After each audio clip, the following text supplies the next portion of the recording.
Welcome to Rogers Blue Jays baseball on Sportsnet. All kinds of things to do downtown. The weather's starting to get a little bit better, slowly but surely. The roof is still closed here at Rogers Center today. It is the rubber match of this three-game series between the Guardians and the Blue Jays. The Blue Jays trying to make it 2 series wins in a row, and always special on a Sunday, of course, to welcome thousands of junior Jays into the ballpark. And several of them got a chance to go out on the line, get a baseball, take a picture, meet one of their favorite players, spend a little time chatting with an Ernie Clement or a Dalton Varsho or a Vladimir Guerrero Jr. And down the line you go. Jesus Sanchez. And a good time was had by all, as it always is. Steven Kwan is in the starting lineup for the first time in the series here today for the Guardians. He has been a real pest in the past against the Blue Jays. You can see the career numbers, and last year he hit .417 against the Blue Jays. 10 for 24. Angel Martinez had the big game Friday, a couple of home runs. Jose Ramirez DHing today, but in the lineup playing third, and a change behind the plate. Bo Naylor started the first two. Austin Hedges behind the plate today.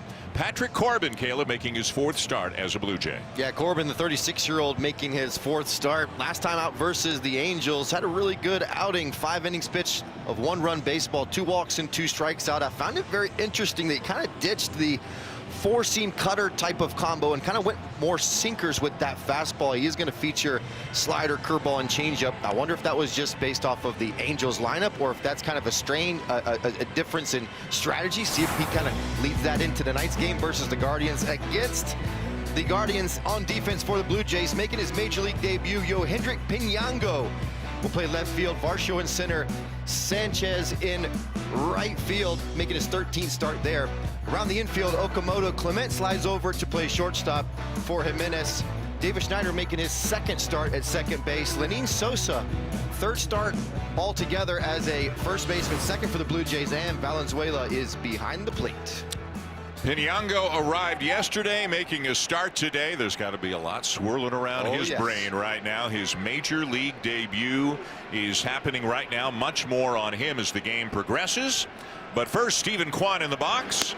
And he will look at a first pitch just outside, ball 1 from Patrick Corbin. Kwan did not start in Friday's game, came on late defensively, then didn't play at all yesterday. And a lot of managers will sit their outfielders 1 game apiece on the turf here in Toronto. That was the case Friday. Yesterday, apparently he woke up with a stiff neck. That's why he didn't play in yesterday's game. Corbin goes to the breaking ball to get in the zone, 2-1. The first start for Corbin was against Minnesota, 4 innings, 4 runs. Then back-to-back good ones against the Brewers and the Angels. This is line to center field, and this is what Steven Kwan seems to do all the time against the Blue Jays. Hit a line drive somewhere. Like the Guardians version of Ernie Clement, not trying to do too much, just kind of picks that leg up, sets it back down, and just short and quick through the baseball right back up the box. Very simple approach, very simple swing, barrel to baseball. Being held on at first by Lenin Sosa, who's at first base today. Vladimir Guerrero Jr. is DHing this afternoon. And here's the switch hitting Angel Martinez, who hit a couple of home runs Friday, as we mentioned. Those were from the left side of the plate. And he's a pretty exciting young player right now for the Guardians, really coming to his own. He's got power, he's got speed, he's a switch hitter. They're looking for offense where they can find it. This is not a team loaded with power, and he certainly appears to have some. Okamoto in even with a bag at third. Swing and a miss. 0-2.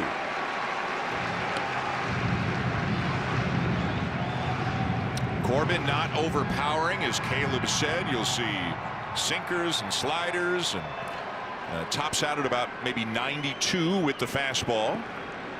Been at this a long time.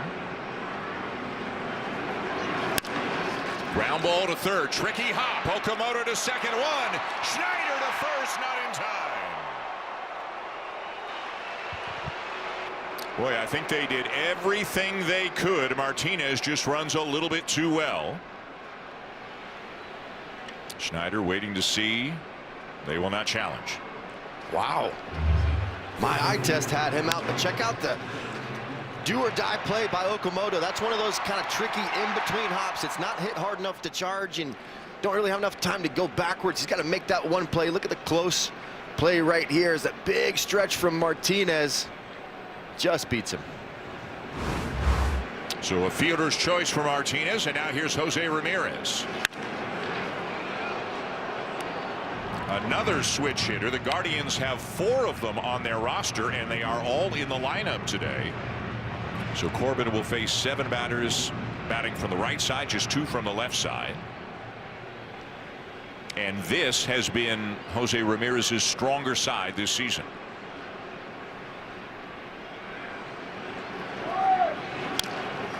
Fouled back and another 0-2 count.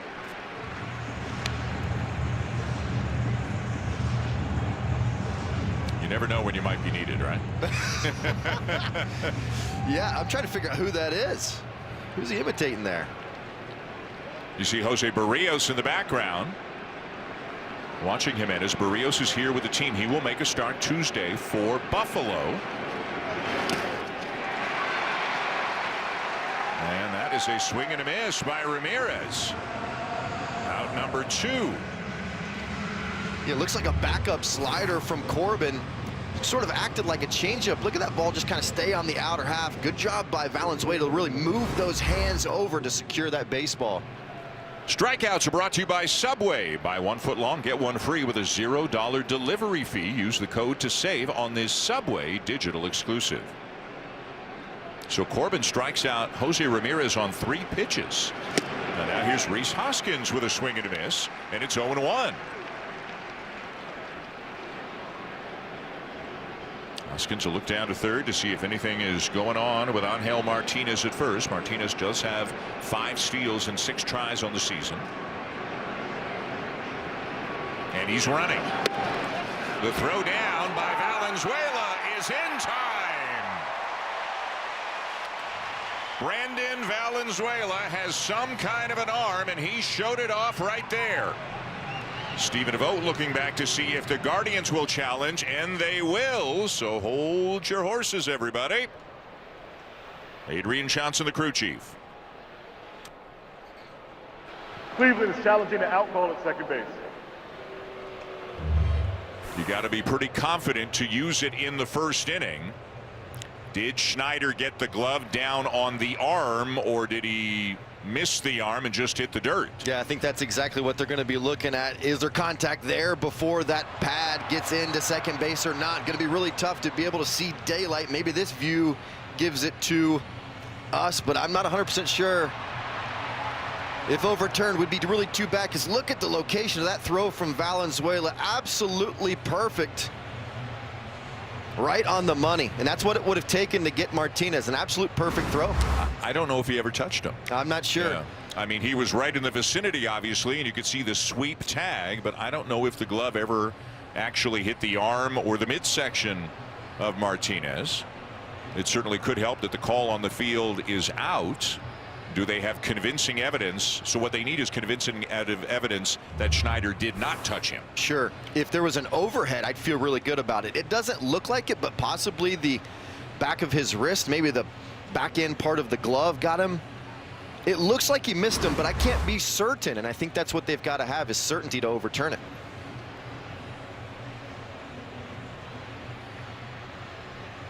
Valenzuela has a plus arm. Very good. Great exchange, and it sort of looks like he's in slow motion, but it's coming out with a lot of authority, a lot of true carry on the baseball. That's the one thing I noticed with him, a ton of carry. After review, the call on the field stands. The runner is out. Wow. Cleveland has lost their shot. Easily could have gone the other way, but the call stands. Valenzuela throws him out, and the Blue Jays are coming up. First, no score here on a Sunday afternoon at Rogers Center. The Blue Jays trying to win a series from the Guardians. Ernie Clement finds himself in the leadoff spot here today. Clement is swinging a hot bat. Kazuma Okamoto is swinging a hot bat. And Yohendrick Piñango, for the first time, will swing a bat in a big league ball game here today. We'll tell you much more about him when he comes up. Called up from AAA when Nathan Lucas had to go on the IL with a hamstring strain. Piñango, a left-handed batter, figures to get fairly regular playing time against righties, including today's starter for the Guardians, Slade Ciccone. Former first-rounder of the D-backs in 2020, making his 6th start of the season, has lost all 5 of his starts. Cleveland has, coming into today, the 6'4" righty has a 5-pitch mix. It's kitchen sink. Pick one speed, pick one spot, be on time. Clement to lead it off. First pitch swinging, popped up back of the plate and catches a break as that winds up a few rows in. Ernie at .324 on the season, .367 over his last 14 games, including 9 doubles in that stretch.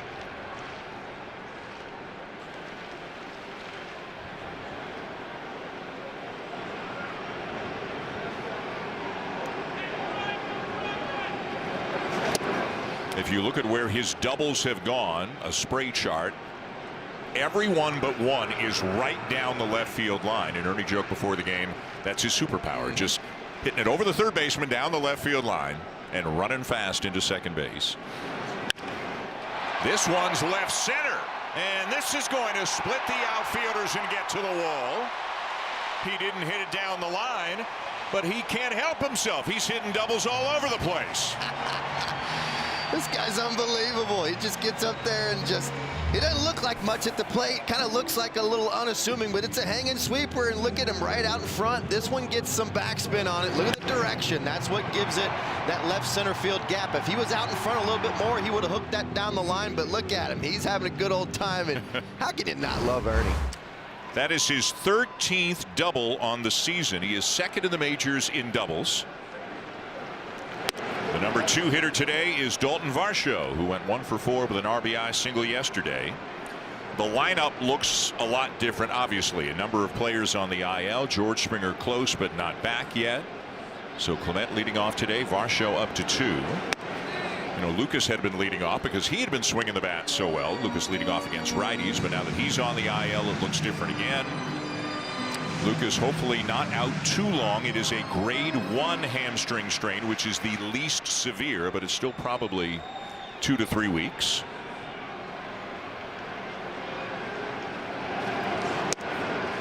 Take it inside. 3-0 on Varsho.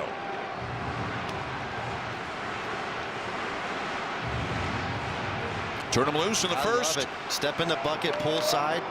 If it starts on the inner lane, let it go. Outside, ball 4, and the first 2 have reached.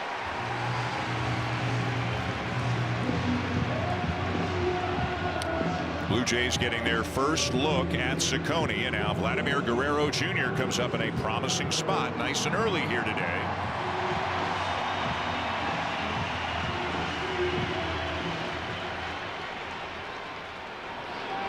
Good speed aboard for the Blue Jays, and Guerrero at the plate.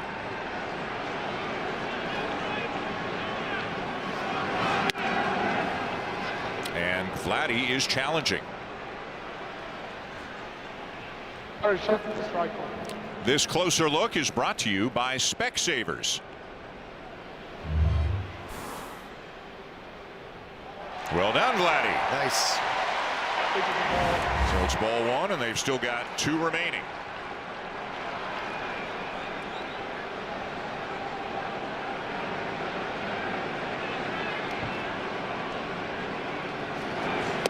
Two and 0.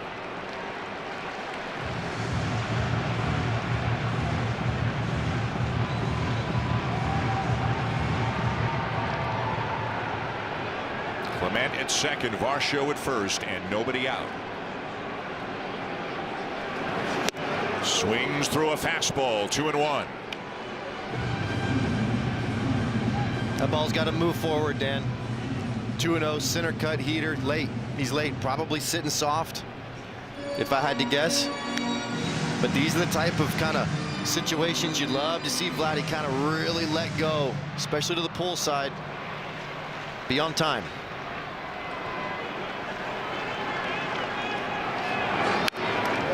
Fouled it back, 2-2. That was a cutter that got a lot of the plate. Better swing right there.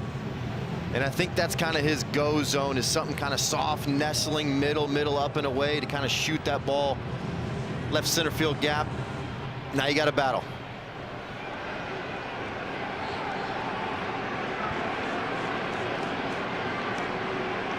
The 2-2. High fastball that he fouls back. So he's seen a two-seamer, a cutter, and a four-seamer. 3 different kinds of fastballs in the last 3 pitches. And I think because of Cicconi's velocity not being 97, 98, Vladdy's good enough to be able to kind of sit soft and just react to the fastball. Line to left, it's a base hit. Clement in to score. Varsho racing to third. Guerrero went halfway to second, now gets back to first. It's an RBI single and a 1-0 lead. Just a really solid baseball play all the way around. Great read from Varsho right off the bat. Great swing by Vladdy on the pitch up in the zone. Great turn at first base from Vladdy. This team is on fire right now. It's exactly what they needed. Get it going. Starts it off with a double. A good plate appearance by Varsho. Everybody seems to be clicking and firing on all cylinders right now. Here's Jesus Sanchez, who pretzels himself around but manages not to swing, and it's ball 1.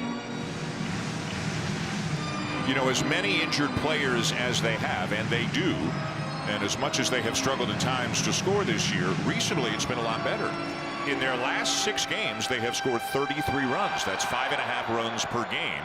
They have won 4 of those 6. And again, that's doing that without a number of very important bats. Here's a high fly ball to left field. It is fairly deep. It'll be caught out there by Martinez, but Varsho can tag and easily coming to score, and it's 2-0.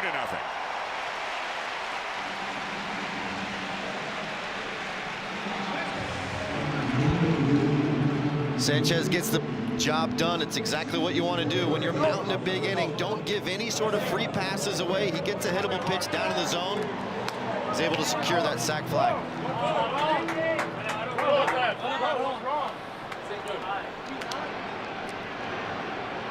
Number 5 hitter Kazuma Okamoto, who has been on fire lately. Big home runs both yesterday and Friday night. 2 of the longest home runs any Blue Jay has hit this season. He's 4 for 6, 2 homers, 2 singles, 2 walks in this series.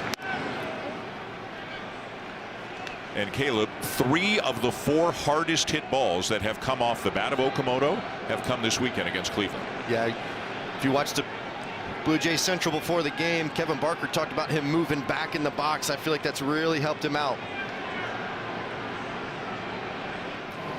And when you move back in the box about 6 inches, it just slows down velocity. And I feel like that's kind of where Okamoto is at his best, when he can really get into some velocity. You see how he's right on that chalk line. He did not start the season there, folks. He was closer to the pitcher in terms of his stance. So do you think he backed up in the box to help him more with fastballs or off-speed pitches? I believe it's with fastballs. I believe he should really gear towards the fastball, get really good at hitting the fastball. Don't worry so much about covering it all right now. Get really good and disciplined at doing something well, and then force the league to adjust to you versus chasing them around the zone. Ciccone ahead, 1-2, and he gets Okamoto. Got a fastball by him for out number 2. That was up to 95 on that fastball, and Okamoto did look a little bit late on that swing. He did, and that's a little bit of extra velo from Ciccone right there, kind of hovering in that 90-91 range, but kind of really let that one rip. It's funny, he's kind of been all over the place. The curveball he threw to Guerrero was 68 miles an hour. Yes. Here's Lenin Sosa. He'll take a strike. Sosa getting a start at first base. His second start at first as a Blue Jay.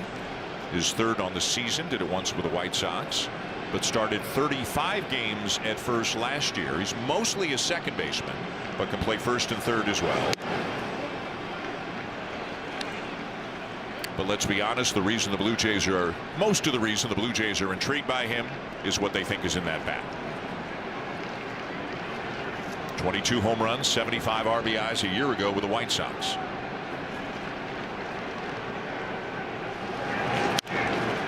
Foul back.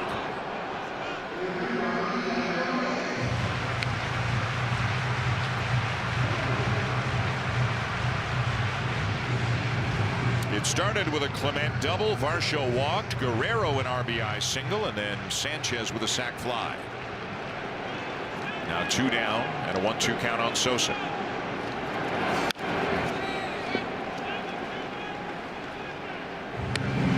What jumps out at you about his swing when you watch Sosa? I like that he's able to get the ball out in front with angle. And what I mean by that is as he's swinging, he doesn't really go low left. That barrel doesn't release very much. That gives him really good direction using that right center field gap. Had a couple really nice swings last series going to the opposite field with some authority. And that just allows that ball to travel. It allows you to see it late, and it allows you to stay inside some tough pitches that get close to you. Holding that angle, but also hitting it out front. Very difficult thing to do. He seems like he does it very naturally. Guerrero the lead, and the 1-2. Very high, even at 2-2.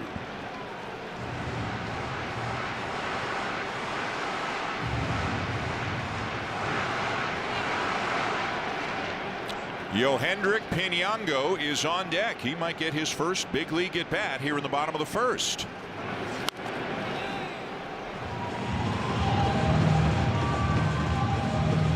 It's got to be a whirlwind when you get called up, especially now, because there's so much gear. They got to fit you for this, and do you want that? And you know, you're getting more stuff than you could ever imagine you're getting first time in the big leagues. Nothing like putting on that one ear flap helmet for the first time, Dan. Woo. The greatest feeling ever. The helmet, the gear, the new shoes, new cleats. Might want to retape your bat with new bat tape. Go into the equipment room, get you some new guards, maybe a new pair of spikes right there, new Evo shield, batting gloves. Oh, it's like kid in a candy store. The 2-2 to Sosa, and he strikes out, and that will be the inning. But the Blue Jays get off to a nice start here today, and it was Ernie Clement who got him going. The vibes are strong out at second base this afternoon. Guerrero waiting, and lining it into left. It's 2-0 Blue Jays after 1. Back to Rogers Center. Well, after our broadcast cameras showed the usually stoic Kaz Okamoto show a little bit of his personality, I asked John Schneider whether he's seeing signs that Okamoto is slowly coming out of his shell and feeling a lot more comfortable around his teammates. Now, Schneider recalled something that started back in Anaheim, where Okamoto, translator Yusuke Oshima, Eloy Jimenez, and Vladimir Guerrero Jr. would huddle in a circle before the game.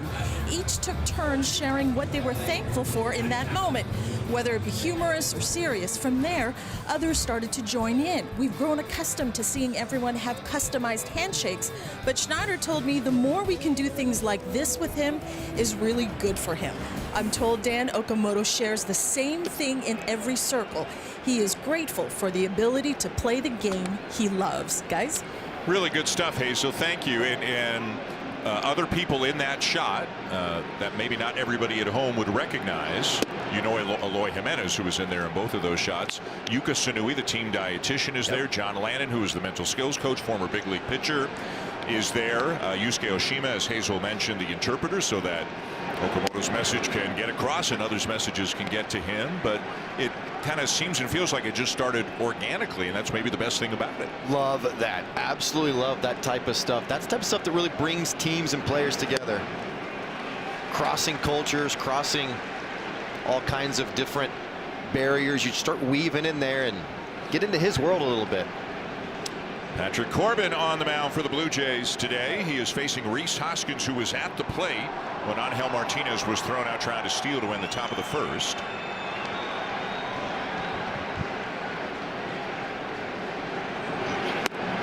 Up high and a full count on Hoskins. Former Philly and Brewer, as you can see, a lot of experience in his career against Corbin and some success. Pulled foul.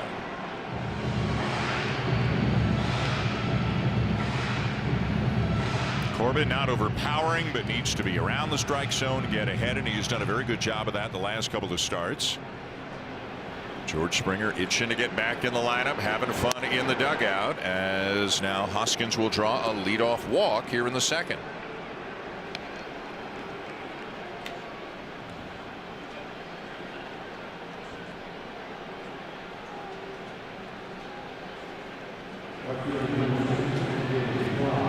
Now David Fry, the right fielder, hit a home run in yesterday's game, his first of the season.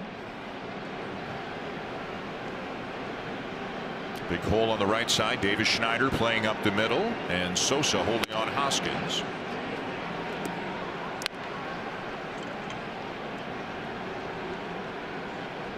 You never know if the Guardians are going to put something on. They can be challenging to defend against because they can play a bunch of different styles. They like pushing the envelope.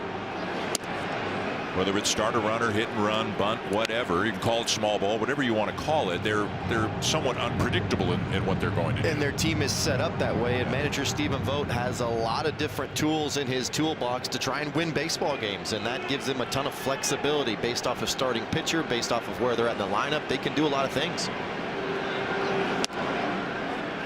And that'll miss outside, and Corbin having trouble finding the strike zone right now.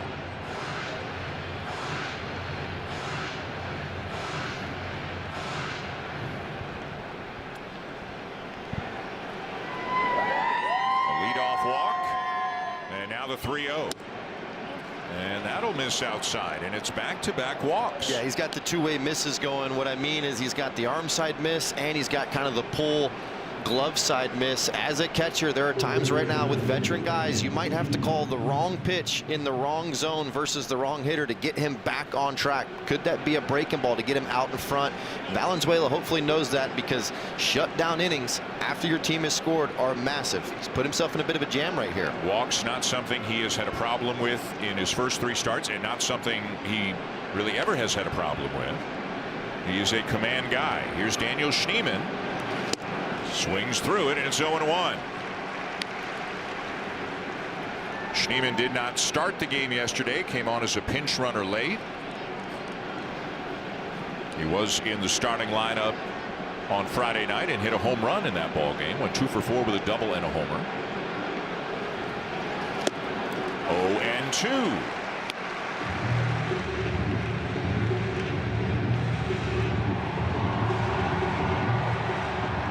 Another guy who has hurt the Blue Jays. He had a 2-home run, 5 RBI game here last year.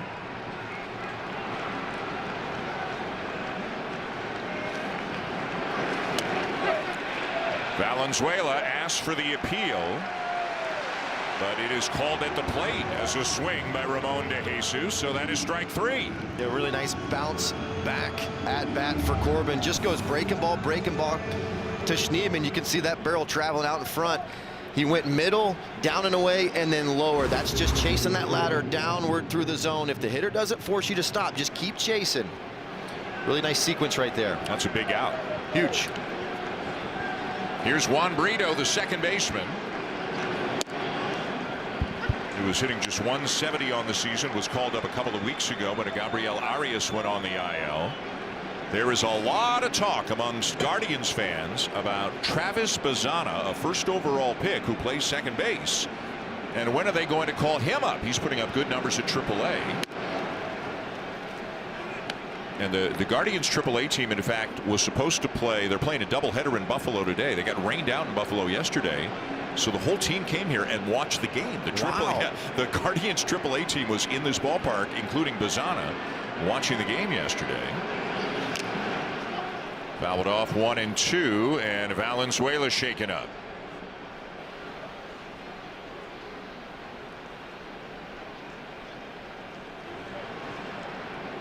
He is waving off Jose Menestral.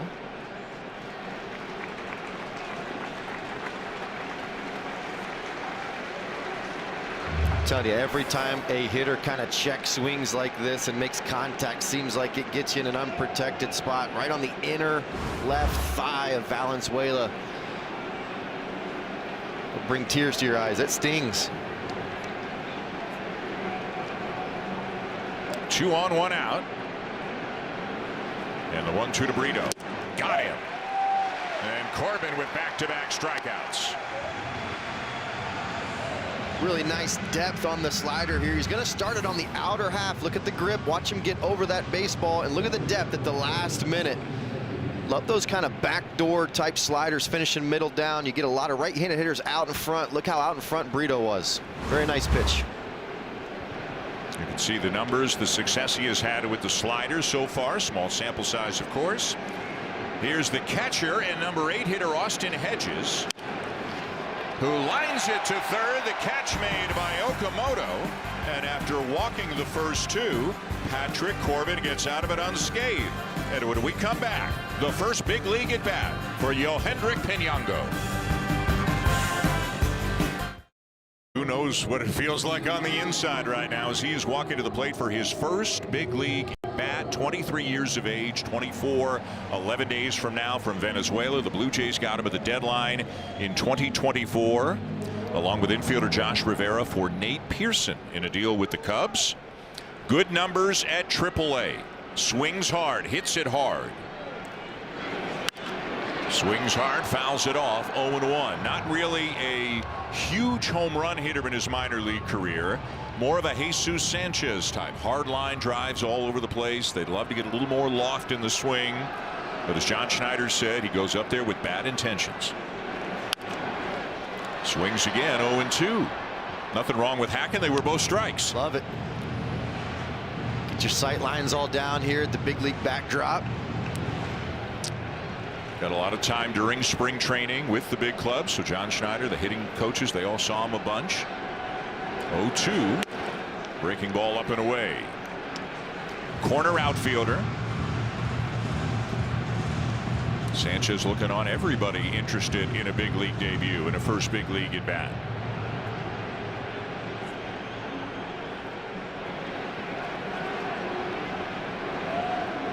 The 1-2. Hits it well to left field, but caught a few feet shy of the wall by Martinez for out number 1. Few feet shy of the wall is impressive considering you only hit it 93 miles per hour. Imagine where that ball goes if it's 100 off the bat, and I'm sure he's got that in the tank. But very good, successful swing. Reminds me a little bit of Melky Cabrera just in the finish. Just cuts under that just a tick, but a very successful first AB. Barrel to baseball. Nice swing, bud. Now Davis Schneider getting a start at second base today. Ernie Clements at short. Just a day for Andres Jimenez. Schneider looking to get it going again, to get back to where he was a couple of weeks ago.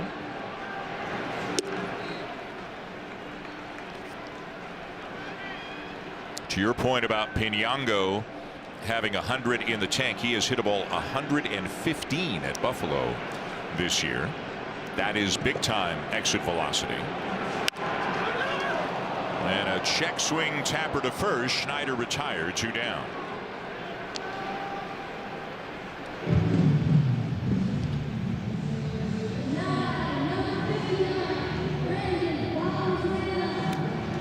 Now Brandon Valenzuela hitting 161, has the 1 big league homer, hit that back in Chicago a couple of weeks back. Switch hitter batting from the left side against the right-hander Ciccone.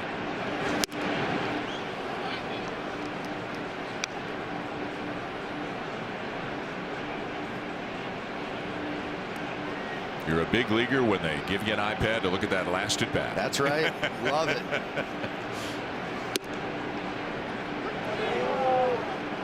I don't know if there was a little quick pitch there or something, but Valenzuela was kind of dropping the bat as the pitch was coming in, and it's 0-2.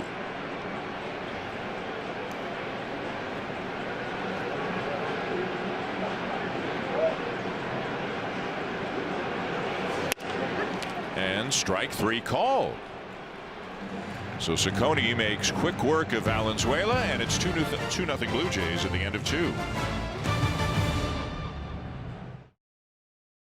Welcome back. It's a Sunday home game, and that means the Junior Jays have taken over the ballpark. There are Junior Jay zones on all levels of the stadium, including right here on the WestJet flight deck where I am. So in between cheering on their hometown team, off to a great start, by the way, this afternoon, there are games, activities, and this massive craft station with feathers, beads. I have no idea what this is, but they seem to know what this is. So many things for all the kids to do. And of course, it wouldn't be a Junior Jay Sunday if those 14 and under couldn't run the bases after the game. Maybe there's a future Miles Straw here ready to show off their speed. This Junior Jay Sunday is the best way to end a really fun Y2K weekend here at the Rogers Center. Dan, how long do you think it would take me to run the bases? I mean, I've got some wheels on me. Less time than it would take me to run the bases. Caleb might give you a run. Caleb might give you a run for your money. I don't know. I don't know if I want to blow a hamstring out right now.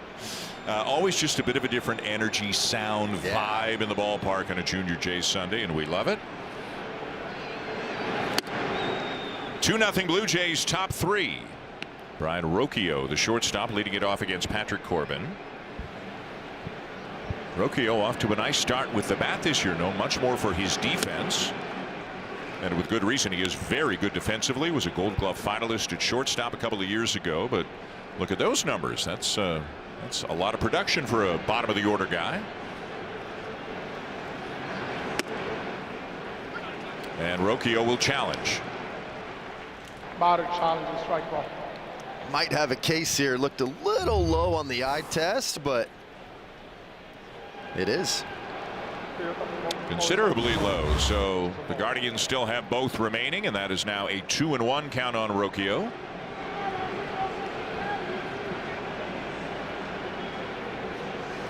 Another one of those switch hitters. They've got 4. One hopper back to the mound. Corbin makes the play for out number 1. Now you would have run across Corbin, I would imagine, over the years. I believe so. Yeah. Believe so. He's been around a while, and he just tricky. Yeah. One of those tricky lefties that he can sink it away, he can cut you up and in, and as a right-handed batter, you really got to pick a spot. If you try and chase him around the zone, he'll induce some weak contact. You know, they signed him obviously because they had so many injuries and they needed an arm, and they needed it immediately, and he was ready very shortly after he signed to go into the rotation. Now Trey Savage is back as of Tuesday, but Eric Lauer is going to the bullpen. Corbin is still in the rotation. Jose Barrios, who's here today, will make a AAA start Tuesday, then maybe one more, and then it looks like Barrios will be back, and we'll see how that plays out of the rotation. Savage looking on, and boy is Trey Savage anxious to get back on a big league mound. I mean, talk about, you know, pitching under the brightest lights and the most adrenaline and the most pressure. I mean, he did everything last year as a rookie. He's actually still a rookie this year. He is still classified as a rookie, but I mean, he experienced so much and excelled in so many ways. This last month or so has to have felt like it was a year for Trey Savage. No question. Saw him throwing in the outfield before the game 2 days ago, throwing absolute rockets. A little soft one hopper out to second for Davis Schneider, and they keep Stephen Kwan off the base paths. 2 down. Savage says he feels great physically. Everybody said he has checked all the boxes. The command wasn't great in his last start, so he didn't get as deep into the game, didn't throw as many pitches as he would like to. Nobody seems particularly concerned, and he will be back on Tuesday against the Red Sox. How about the Red Sox, by the way? Wow. They fired Alex Cora and about half of their coaching staff yesterday. They are off to a 10-17 start. I can never remember a manager and this many coaches being fired this early in the season. Nope, just managers possibly, but not 2/3 of the staff. Wholesale changes in Boston. To center field, and that's down for a base hit for Angel Martinez. A 2-out single here, top 3. This guy's had a heck of a weekend. He really has, and he comes in swinging a hot bat, as you've mentioned, Dan, and this is just him fighting through the baseball. If you cut your swing across, that's on the ground, but he holds the angle, which allows that ball to get airborne. We were talking about that earlier in the day with Sosa, but holding that angle is vital. So a base runner with 2 outs, and Jose Ramirez now at the plate. Ramirez, like Guerrero, in the DH spot here for the Sunday game.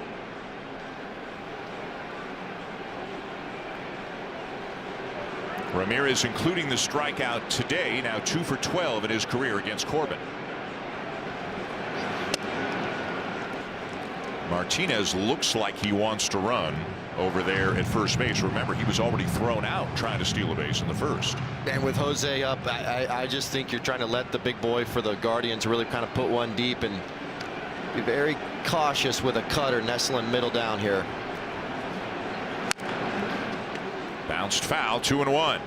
Why did you say be cautious with a cutter? His powers to the pull side, and he really can stay through a baseball very well, especially anything nestling into him that's slower. The cutter is just kind of that medium speed that I've seen over and over him get out in front and power to left center field with a really good stroke. Swing and a miss, 2-2. Corbin right back to the changeup. 2 in a row, and he's had good success with it against Ramirez.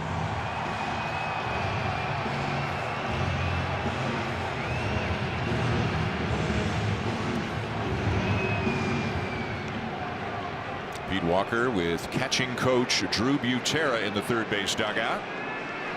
Butera putting a lot of work in with Brandon Valenzuela. Well, they tied him up there.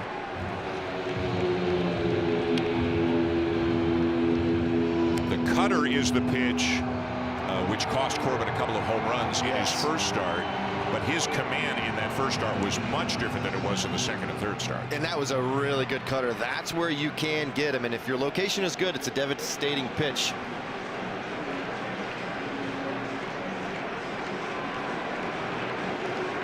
And a throw over.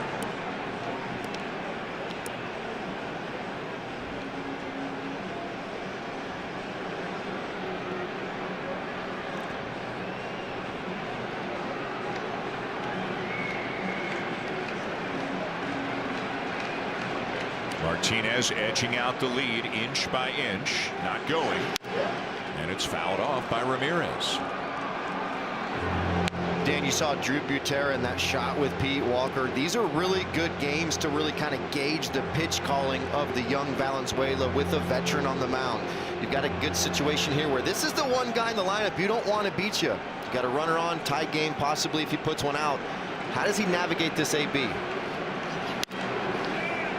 But they are not calling pitches from the dugout. He is calling his own game in concert with Corbin. Right? Absolutely. They're talking, and they're going to have a meeting after the inning, and he's obviously down there pushing it.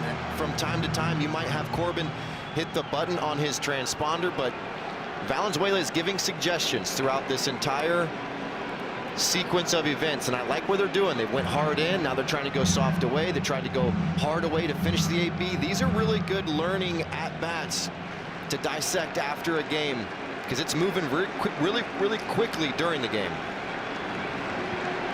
Yet another 2-2 pitch, and it's a ground ball to short. Clement's got it and throws Ramirez out. To the bottom of the third, the Blue Jays up 2-0. Ernie Clement is going to lead it off when we come back.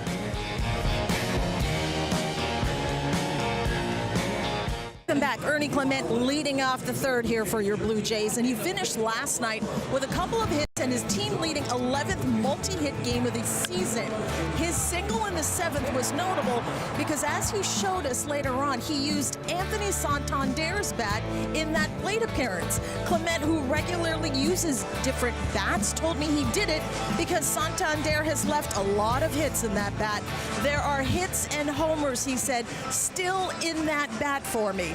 Clement will continue to go with the hot bat as long as he continues to rake, and as we saw, Dan, he doubled the double machine. He doubled back in the first inning, guys. Hazel, thank you. I have never met a hitter who will use as many different bats with as little science behind it as Ernie Clement. But he, as Hazel said, he'll find a bat. He'll go rummaging around in lockers or back rooms or storage closets or whatever. This is popped up. So we got a double out of this at bat first time out, but a pop up in foul territory here for the out. And he'll pick up a bat and he'll say to you with as straight a face as you can imagine, there's hits in this bat. I can feel it. He is in tune with the lumber that he brings to the plate. And I'll tell you what, every time you kind of go out for a major league game, you bring a couple bats and put them in your bat rack. You might have two. Ernie's bat rack, right, that he's about to put one in, has got about 6 or 7 bats in there. He's constantly rotating them. It was funny when Hazel and I were talking to him this morning. You know, I said, Ernie, I don't want to bug you too much about the bat thing, but like you showed the bat to the camera yesterday, and he goes, oh, you guys saw that? And I said, well, yeah, Ernie, everybody saw that. Love it. You showed the bat right to the camera yesterday, so like you're the one who kind of got this going here. But one thing I asked him, and I kind of knew the answer, but you can talk in much more detail about this. It's not like the Miles Straw bat and the Spencer Horwitz bat and the Bryce Terang bat and the Anthony Santander bat. They're not all the same length. They're not all the same weight. Varsho with a ground ball out to second. Nice play by Brito and dug out by Hoskins. But Clement will go up there not really caring about the length and weight or weight distribution of the bat as long as he thinks or feels there are, quote, hits in this bat. Which is crazy to me because when you start messing with the length weight ratio and the construction of the bat, you can have a smaller handle with a bigger barrel or a thicker handle with a smaller barrel. It really does mess with kind of the timing of how that bat kind of runs through the zone, and he just doesn't care, and it's very abnormal. But as we know, he finds ways to get abnormal hits with obviously an abnormal process in getting there. But yeah, he can go back and find bats from 4 or 5 years ago back in the storage room, and he's an absolute beauty, one of a kind. Here's Guerrero. You know, at the other end of the spectrum was a guy like the late great Tony Gwynn, one of the great hitters for average in baseball history, who supposedly could pick up 2 bats, and if one of them was 1/8 of an ounce off, he could feel it. 1/8 of an ounce, and then they would weigh and say he's right. Yep. Well, this is a hockey country, right? We've got a lot of Canadians listening to our broadcast. Imagine the difference between a Crosby curve and an Ovechkin curve. Big difference. Big toe grab at the end, or a P91A stall. Like, these are big differences. I mean, one's flat, one's curved. Oh. Bats feel that way too, Dan. They're the exact same. Up and away, 2-2 on Guerrero. But you know what? Whatever Ernie Clement is doing, just stay right there. Now, will he bring up a different bat? Because 100%. You can't get a hit all the time. You can't change it bat. You can't change bats every at bat. You can't. Yeah. But I do think that one will be retired. All right. Bouncer up the middle, and it'll get through. Guerrero with his second hit of the ball game. In a 2-2 count, hit a pretty good pitcher's pitch here away from him and found a hole. Yep, this is what separates Vladdy from all the others. He can still get just enough on it to kind of scoot it through the infield. Rocchio's got to make one of those reaching spin plays. If he leaves his feet to secure this baseball, probably not going to get Vladdy at first base, but finding a single right back up the middle. So he's at first, 2 down for Jesus Sanchez, who had a sacrifice fly to left in the first.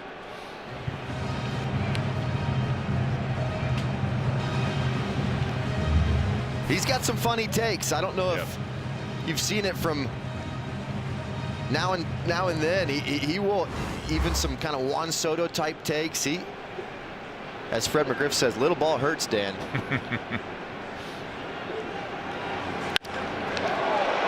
Hits a rocket up the middle, but what a stop by Rocchio at short. A terrific play by Rocchio, almost in self-defense, to make the play on a ball that looked like it was headed to center, but he robbed Sanchez of a base hit to end the inning. Tonight on Sportsnet, it'll be Game 4 between the Lightning and the Canadiens. All 3 games have gone to overtime so far. Montreal up 2-1, and then the Oilers need a win to square up their series with the Ducks. What a night ahead it is on Sportsnet. Shocking how our director Troy Clara always manages to find somebody wearing a Montreal Canadiens jersey in the crowd. The truck has requested, after your showing your hockey background and your expertise by talking about curvatures of sticks and so forth, they want on the record right now who the Stanley Cup champion will be this year. I got to see the Lightning in spring training, and I know they're down, but Kucherov is something. Something's shaking there. I don't know. Call me crazy. Again, I am American and I don't know what I'm talking about half the time, but I'm going with the super wild card Lightning. Troy's not calling you crazy, but he is calling you something right now that I'm not going to repeat on the air. All right, it's on the record. Don't at me on Twitter. Don't. 2-0 Blue Jays, top 4. Rhys Hoskins leading it off against Patrick Corbin, who gets a swing and a pop-up, very shallow right. In comes Sanchez to make the catch, 1 down. Even just like a routine fly ball to Sanchez is kind of interesting when you're watching it out there. And I don't mean that in a positive or a negative way. They're just always a little bit different. Yeah, he's in the entertainment business. Yeah, he Dan. is. He's an entertainer out there. Yep. Hey, as long as it's secured and it's in that glove, and the umpire raises his right hand, I'm good with it. And as you know, always a smile on his face, great disposition, fun to talk to. Eloy Jimenez, the same kind of guy. I mean, relaxed. Yeah, a lot of good people on this in this group. Here's David Fry, who walked in the second. That was when Corbin got himself in a bit of a jam. Walked the first 2 and then got the next 3, including a couple of strikeouts to prevent the Guardians from scoring.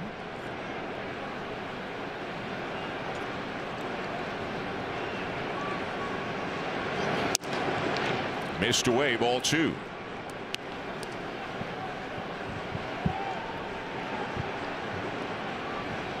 Scherzer, Cease, Savage.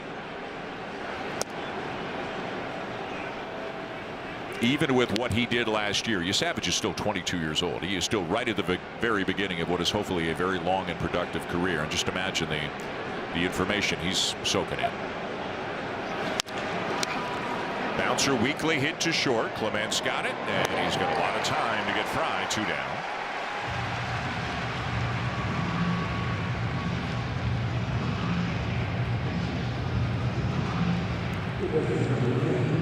I think Savage is going to get an enormous ovation when his name is announced before the game on Tuesday. No question, and well deserved too. Such a vital part of last season's postseason run, just dominant. It might be another 50 years before you see a storyline like that again. Just to come in with what seemed like the weight of the entire organization on his shoulders and just continue to come through. Yeah, nation really. Millions of Canadians watching with bated breath. Yep.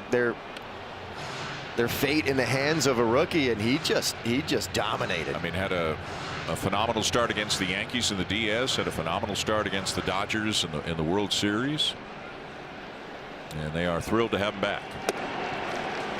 Patrick Corbin getting a lot more swing and miss today, and again, he's not an overpowering guy. He's more of a be on the edges, pitch to contact, weak contact, hopefully, kind of guy. He's already got 12 swings and misses today. Just off the corner there. In his last start, as good as he was, he only got 3 swings and misses. He got a lot of called strikes in the last start, but he's getting a lot of whiffs here today.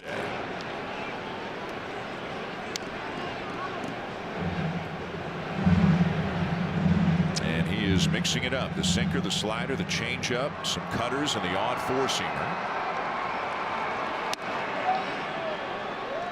Outside, Corbin 2 steps to the dugout, thinking that might have been strike 3. Valenzuela, or Corbin, theoretically, obviously had the option of challenging, but neither does. 3-2. And that's strike 3, but Schneemann wants to challenge. Corbin is walking off the field, although slowing down as he crosses the baseline. That is a strike. Valenzuela a successful challenge, Corbin a strikeout, and 4 scoreless.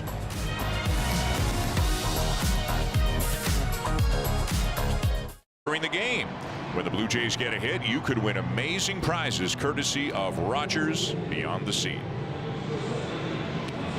Bottom of the fourth, and Kazuma Okamoto is going to lead it off for the Blue Jays. The Jays are up 2-0. Got both runs in the first. Clement doubled, Varsho walked, Guerrero an RBI single, Sanchez a sac fly. Okamoto struck out in his at bat in the first inning. Thought about it, took it, and it's 0-1.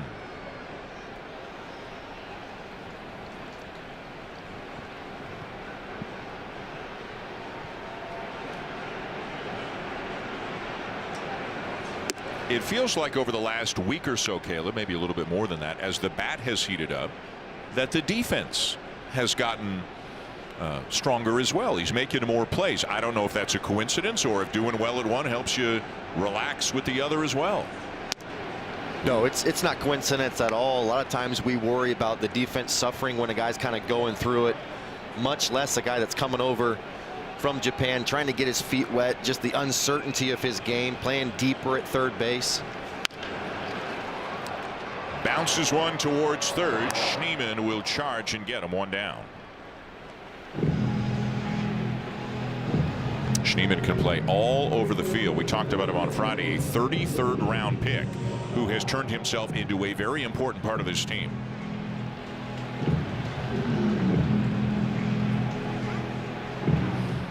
Slade Ciccone now to face Lenine Sosa, who struck out in his first at bat.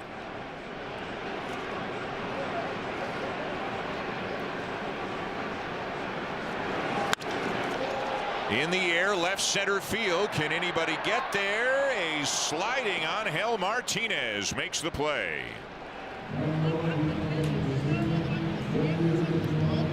It had really good launch. It had a really good angle directionally, but just off the end of the bat for Sosa. Martinez initially went back and had to kind of curl back in to catch this baseball. See a lot of outfielders kind of sliding like they are into the base. Ciccone loves it. So 2 down, and here's Yohendrick Pinango, his second at bat. Lined out to the warning track in left field, his first time up.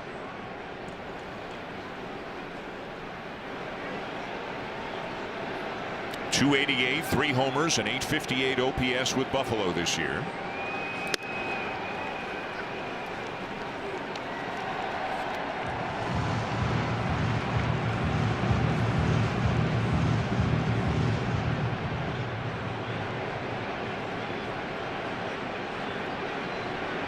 The 1-1. And he's got himself his first big league base hit.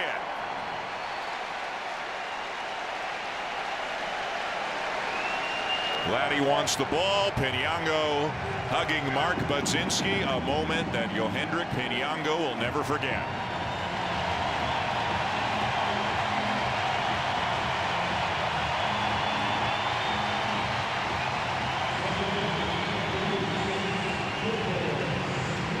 Congratulations, young fella. Sounded like it might have broken the bat. He'll be able to mount that ball and that bat together. Milestone achieved. Welcome to the big leagues. And let the authentication process begin immediately. Vladdy is an outstanding assistant authenticator. Love that.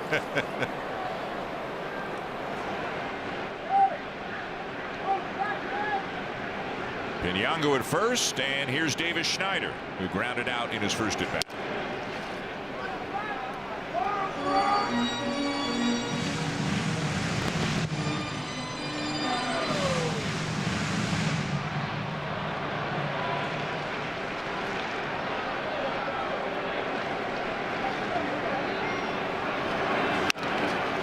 Ground ball weakly hit to the right side, trying to beat it out, but is out on a close play.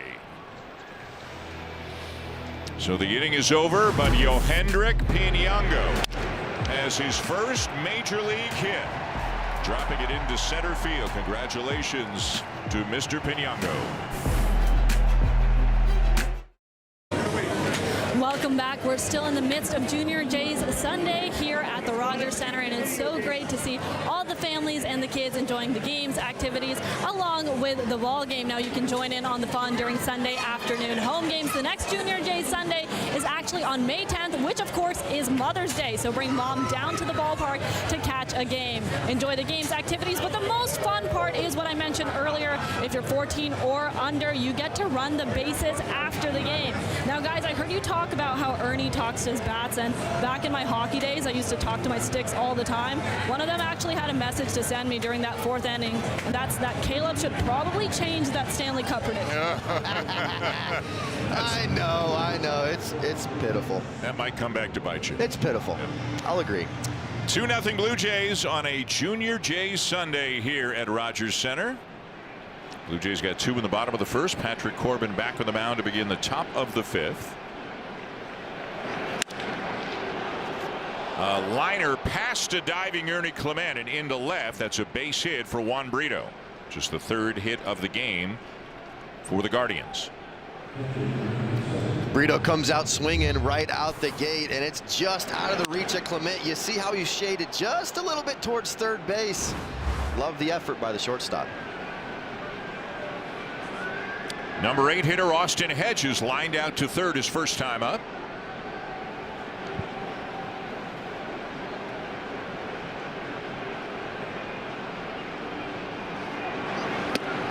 Hedges has 12 years in the big leagues with a 186 lifetime batting average, which tells you he is an outstanding defensive catcher and obviously brings value beyond just some of the offensive numbers. Wisdom, pitch calling, accountability, great clubhouse guy.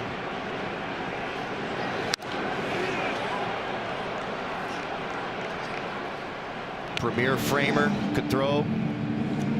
And in an era where a lot of those veteran type backup catchers are kind of gone, he was able to kind of withstand that wave and just continuing to rack up service time. Very valuable piece for that club. Fouled off 1-2. So Corbin moving down towards the bottom of the order here. Remember, in his last start in Anaheim, as good as he was and as efficient as he was, he went 5 innings. He did not see the top of the order a 3rd time. Neto, Trout, and Adele. He was out of the game after 5. 1 run, 65 pitches. There is nobody up in the pen right now, so obviously, this being the number 8 hitter, John Schneider was going to let him see the top of the order for the 3rd time. That could be, you know, maybe there's not quite as much thump in this top 3rd as there was for the Angels, or it could just be start by start. You know, they're seeing more and more, and he's gaining everybody's trust more and more. Yep, and there is in-game analytics as well, just what the eye test and what the in-game stuff is telling you. And there is a base hit. Around second, heading for third is Brito. So back-to-back singles here to open up the 5th inning for the Guardians.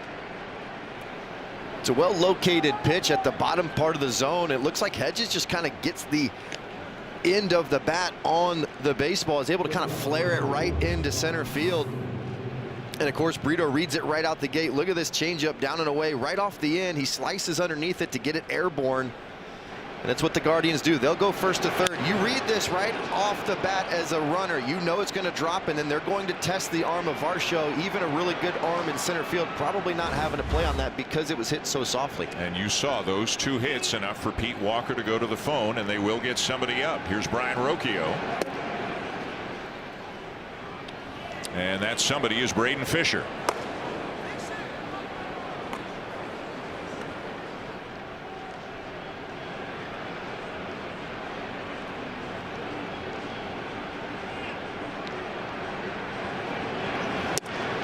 Check swing, and it's 2-0 on Rocchio.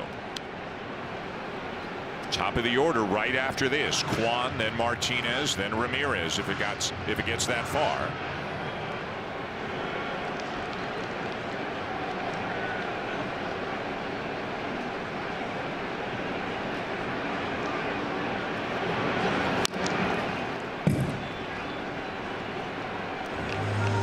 It'll be interesting to see, and this is score dependent to a certain extent, how John Schneider and Pete Walker navigate the bullpen. Louis Varland threw 30 pitches yesterday. We don't know if he's available. Mason Fluharty has pitched 2 days in a row. Not a lot of pitches, but 2 days in a row. And no Blue Jay reliever has pitched 3 days in a row so far this season. You can see Eric Lauer is out in the bullpen right now. And here's a little looper that's going to drop in for a base hit. And that'll give the Guardians their first run of the afternoon as Rocchio drives in Brito. Another flare that's going to find the hole for the Guardians. Another good and well executed pitch here for Corbin. As you see that breaking ball at the top part of the zone, he just gets enough of it. If he actually barrels that ball, it's probably a lazy fly to center field. If he gets jammed, it might be a rollover. Sort of getting BABIP'd to death right now. Yeah, the first hit by Brito was a solid line drive past Clement, but you're right, the last two have been soft contact but have dropped into the outfield. So Brandon Valenzuela goes to the mound. Braden Fisher continues to get loose. With a tough guy to get out, with a tough guy to double up. You're just trying to prevent the extra base hit here from Kwan. Corbin stays for the lefty-lefty matchup with Kwan.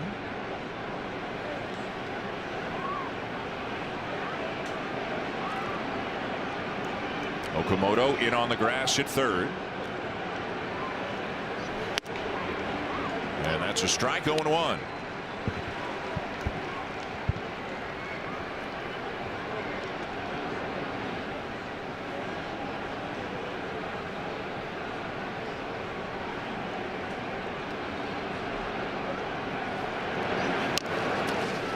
Bunts it foul, 0-2. How about that? Kwan with runners at first and second, nobody out.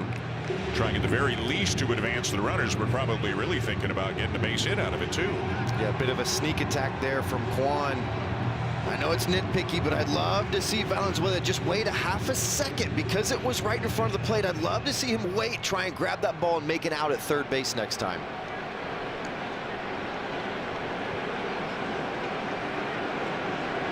The 0-2 from Corbin is outside.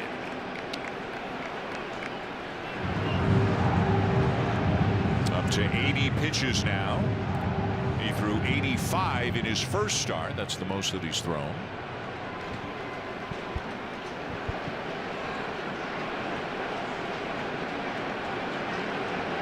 So Clement raced in from second. Corbin saw it, but then stepped off. Was an actual play on there, or was Ernie just racing in and backing off? Yeah, I think Ernie's just trying to get in the head of Hedges back there. Otherwise, you would have seen a little bit different timing from Corbin and Valenzuela, possibly a glove drop. 1-2. Blocked by Valenzuela.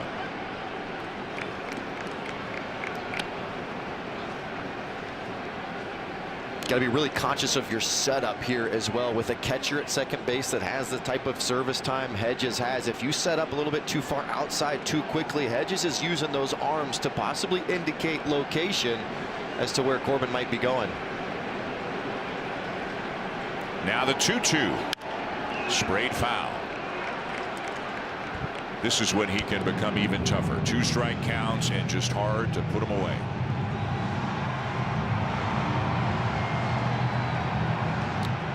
After Kwan, 2 switch hitters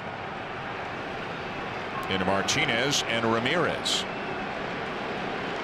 Again the 2-2, and it's hit to second. Schneider, Clement on to Sosa for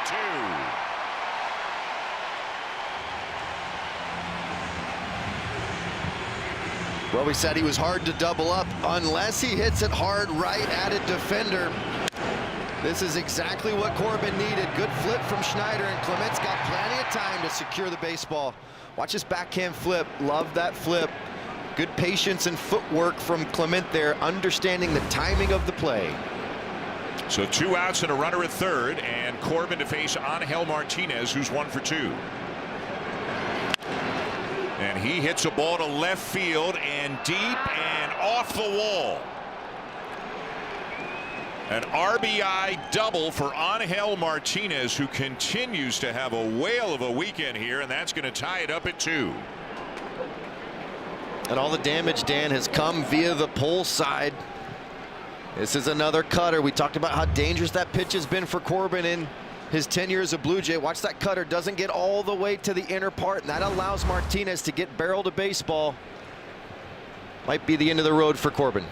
John Schneider is on his way to the mound. Braden Fisher will be coming in to turn Jose Ramirez around. Corbin will go 4 2/3 here today and leave this ball game in a 2-2 tie.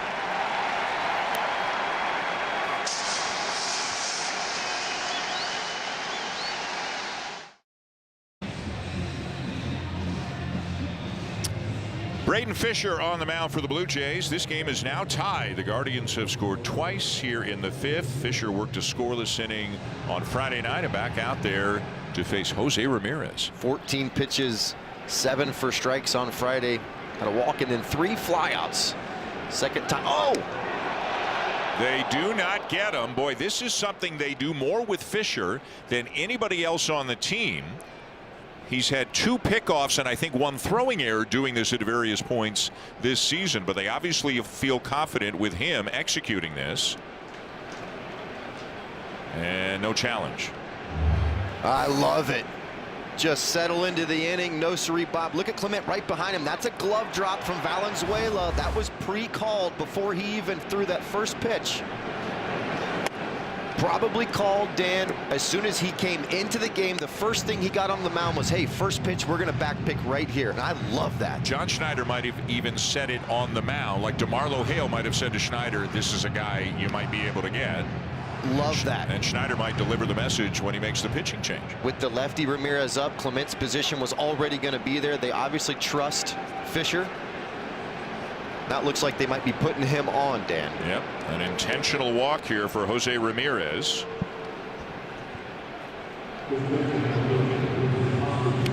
To bring up Rhys Hoskins. Don't mind that one bit.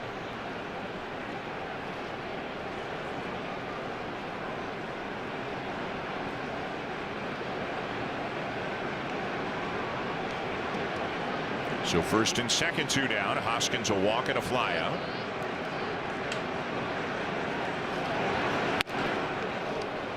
By the way, that's the 4th intentional walk issued to Ramirez this year. He was intentionally walked 22 times last year. He's the first guy they talk about when you have the pitching meeting about the Guardians. He is always the first guy on the list. Fisher falls behind 2-0.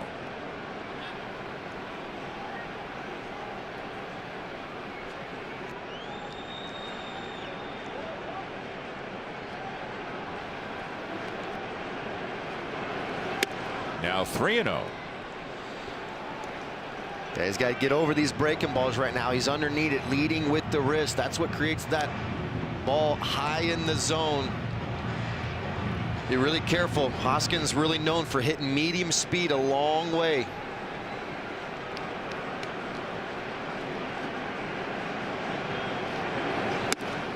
And he cannot get that ball down, and he's walked Hoskins to load the bases for David Fry. And Pete Walker is heading out to the mound.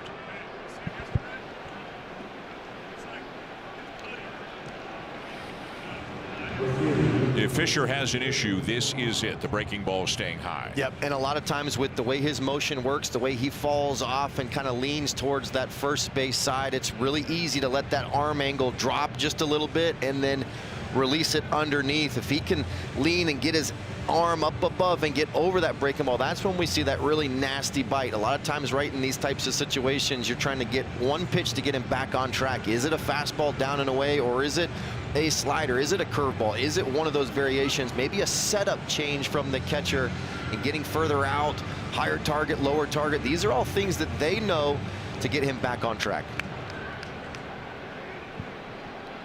So the bases are loaded with 2 outs. The Guardians have already tied it here in the 5th. And the first pitch to Fry misses outside, ball 1. Martinez at 3rd, Ramirez at 2nd, Hoskins at 1st.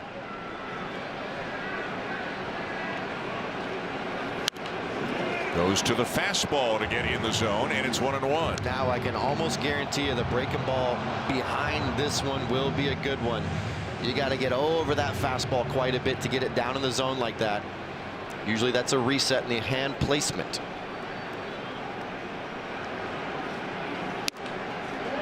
Just off the corner, Valenzuela challenging. I love it. A lot of times you got to take a chance to bail your pitcher out. Ooh, misses by the narrowest of margins, it looks like. So the Blue Jays are down to 1. Given the circumstances, though, not a bad challenge at all, 100%. as you said. High leverage situation here in the 5th with the bases loaded. Grounded foul, 2-2. He got that one down. Yeah, I love that.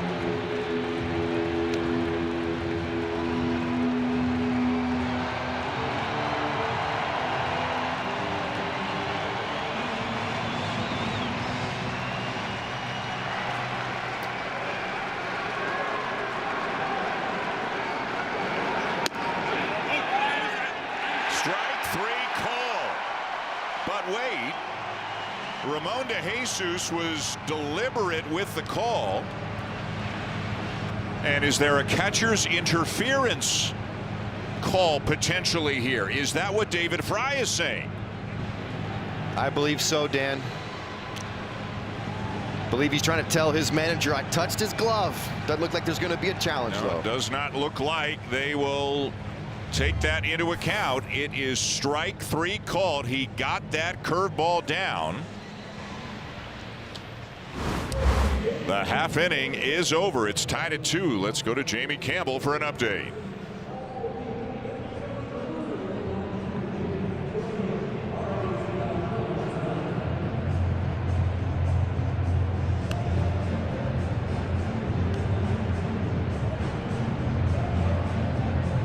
Celebrated Blue Jays legend with the Roy Halladay replica retro jersey giveaway. Monday, June 8th, the first 15,000 fans will receive a retro Halladay jersey honoring one of the greatest pitchers in franchise history. Buy your tickets now at bluejays.com/promotions. Dan? And a thank you to the bottom of the 5th in a 2-2 tie. Brandon Valenzuela will lead it off. A lot going on there in the top of the 5th. We'll get back to that momentarily. It'll be Valenzuela, Clement, and Varsho.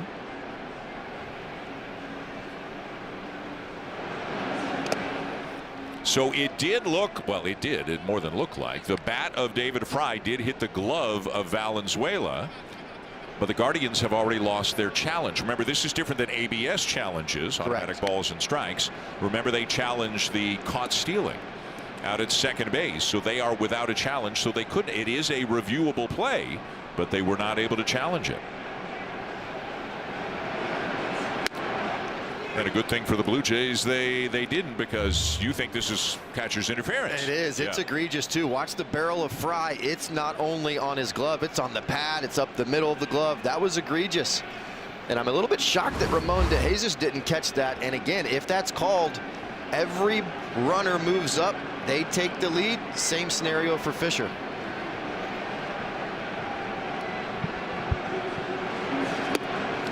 Good curveball there from Ciccone to get Valenzuela for the first out. And a lot of times you feel this, especially when it's front hipped. Check out this angle. Watch Valenzuela going up to get that baseball. There's the contact right there. And that's a tricky one as a catcher. You're trying to get up there and frame that pitch, and it was a very delayed move for Fry. Sometimes you can get caught reaching out there.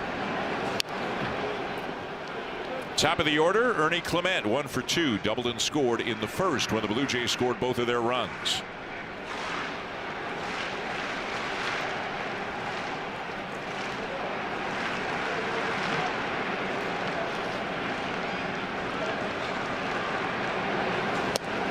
Lays off, and it's a ball and a strike.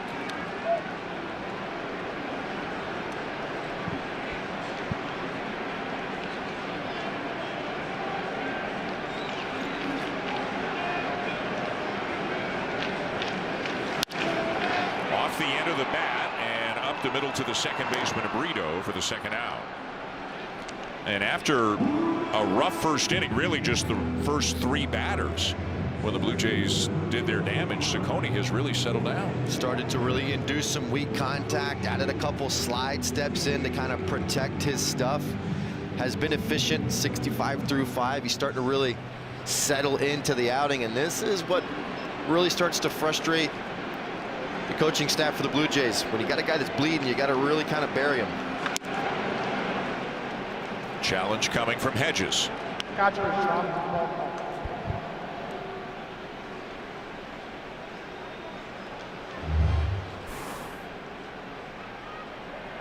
Inside.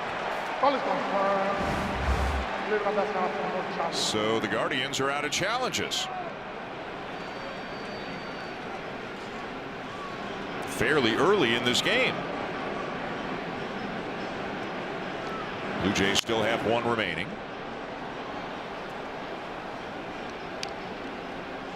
And Pete Walker is going to make another phone call. Braden Fisher finished off the top of the 5th.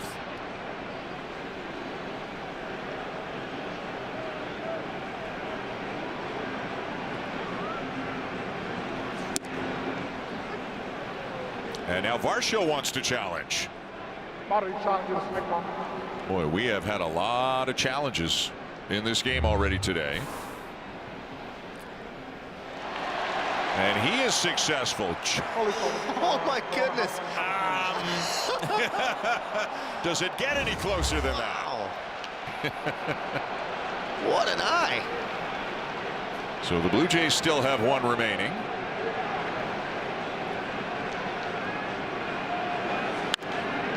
Fouled off 2-2. Less than 1/10 of an inch.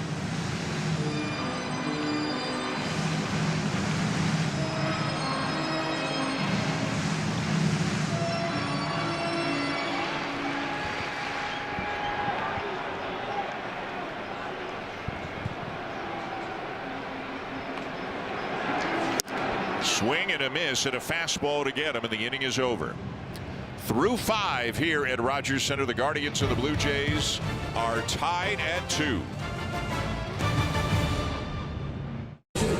Welcome back. More encouraging news on the George Springer front. Today he was out running snake drills, which simulate you going around the bases by having Springer feel pressure on that big toe as he makes the turns. Tomorrow, Springer told me he's scheduled to do some sort of base running progression. If everything goes well, he'll repeat it on Tuesday.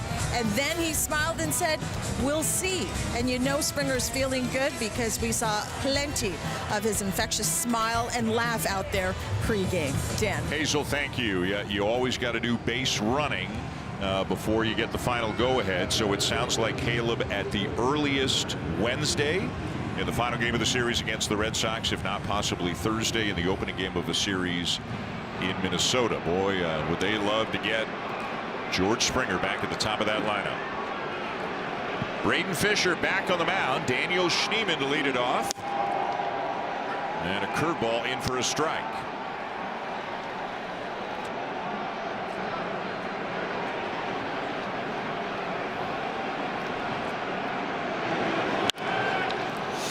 Lined up the middle, a leadoff base hit for Schneemann. Now 1 for 3 on the afternoon. Another breaking ball up in the zone for Fisher. Just had a tough time really getting over these breaking balls. You can see that finishing right back up the middle. Schneemann just sends it right back where it came from. Lefty Joe Mantiply is up.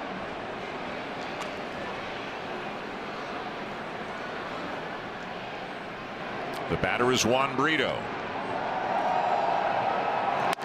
Brito 1 for 2. Got things started in the top of the 5th with a base hit into left field. Came around to score the first of 2 runs the Guardians scored that inning.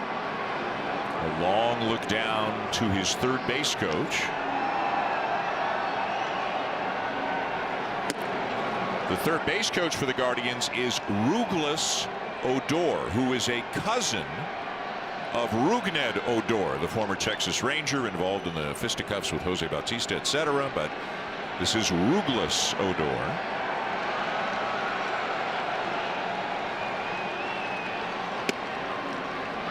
In there, 1-2.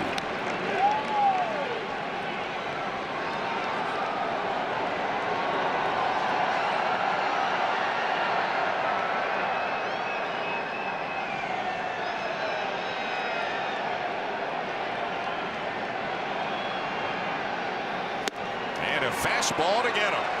One down. Well, I love this fastball from Fisher. A lot of times you see a bunch of breaking balls. That 95, 96 mile per hour fastball can feel 97, 98. You can tell right away that Brito was just late looking for the soft stuff. Now Austin Hedges 1 for 2, had a base hit and scored his last time up.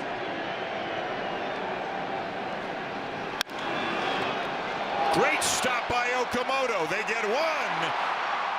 And a wide throw. Sosa tried to keep his foot on the bag, could not do it. And that will allow Hedges to go to second and the inning to continue.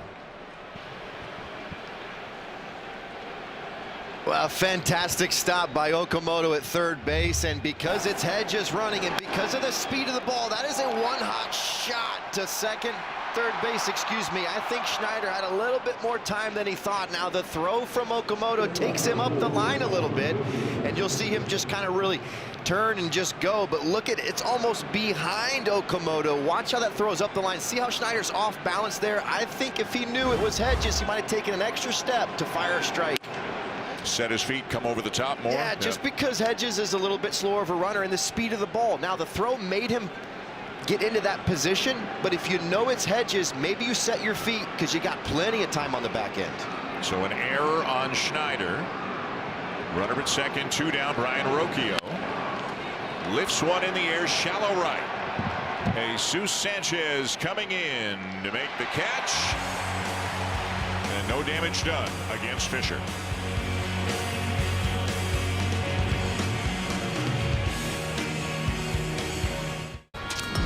Seven years ago today, look at Vladimir Guerrero Jr., all of 20 years old then, making his major league debut right here at the Rogers Center. His Hall of Fame dad, among other family members, looking on. Did have one hit in that first game, a double down the right field line.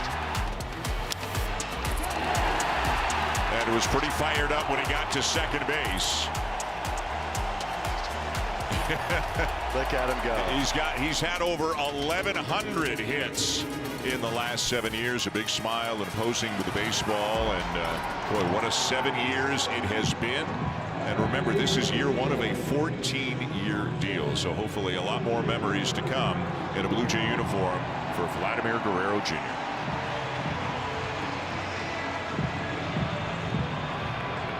Two for two today. A couple of singles, a run driven in. Slade Ciccone back out to begin the bottom of the 6th.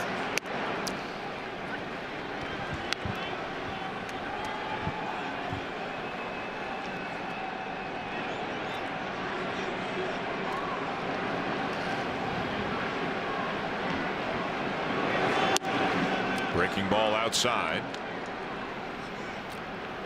Jeff Hoffman was throwing, has now stopped. We'll see what that may mean, but again, at least for the time being, all the information we have, well, now looks like it's going to be Tyler Rogers. So Guerrero went around. Hoffman was up. Now it's Rogers.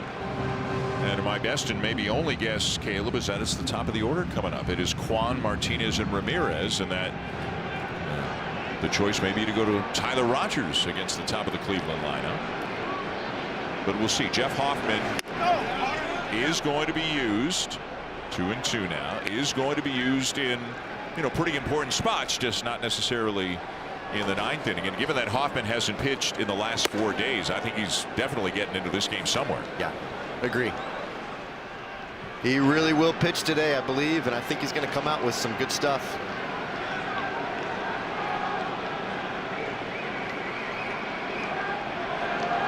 The 2-2. And Guerrero hits it well to the opposite field, but over the head of the right fielder Fry. And Guerrero's third hit of the ball game is a double.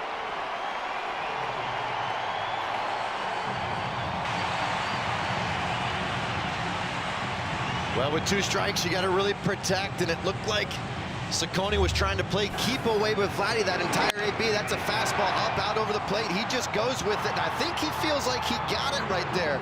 And now he turns the afterburners on. If he had been kind of getting out of the box with that same type of authority, with that redirection and carom right there, he might have been standing on third.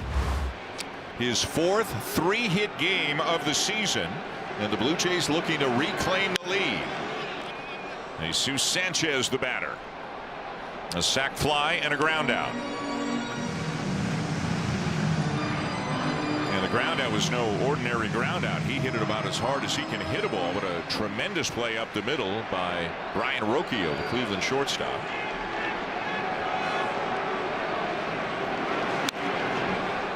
Oh, 0-2.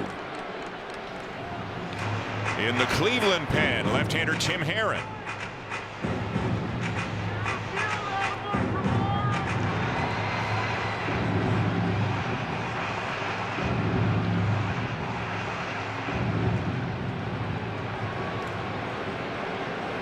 Braden Fisher breaking it down after his outing today with Pete Walker. Had some control trouble in that 5th inning, but righted the ship. Got a big strikeout with the bases loaded. Got 3 more outs in the 6th inning.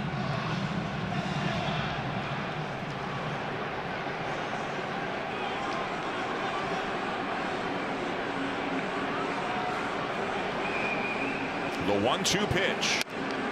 Inside, 2-2.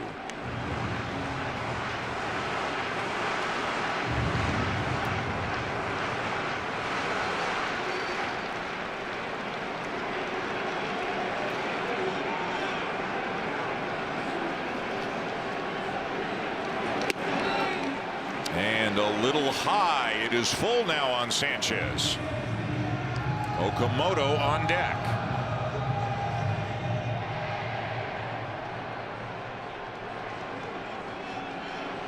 Guerrero, the runner, out at second. Nobody out. And it's hit well to right field. It is gone.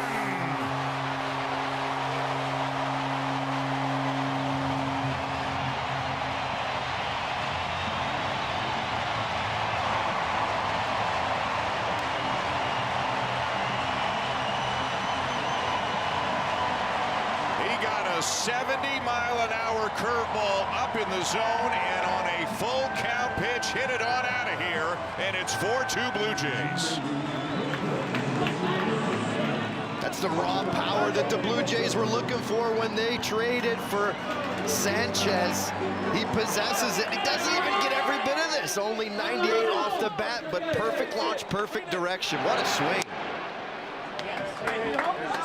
Blasted that curveball earlier in the series. Absolutely sent it to center field. It's another breaker that he takes advantage of.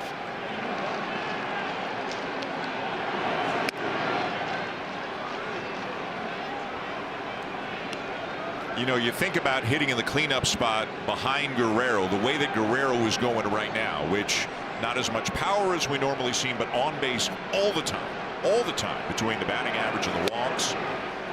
And at all times, whoever's hitting behind your best guy is an important job, and it's a really important job right now. And maybe it changes when Barger comes back and eventually Kirk down the road. We don't know, but that's a big hit in a big spot for Jesus Sanchez.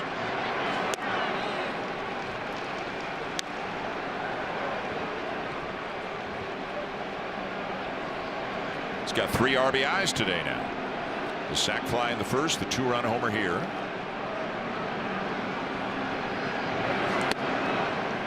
Boy, a lot of run on that one. Miles Straw getting loose. He may be called into action. And again, there's a lefty up in the bullpen for the Guardians right now. In Herron.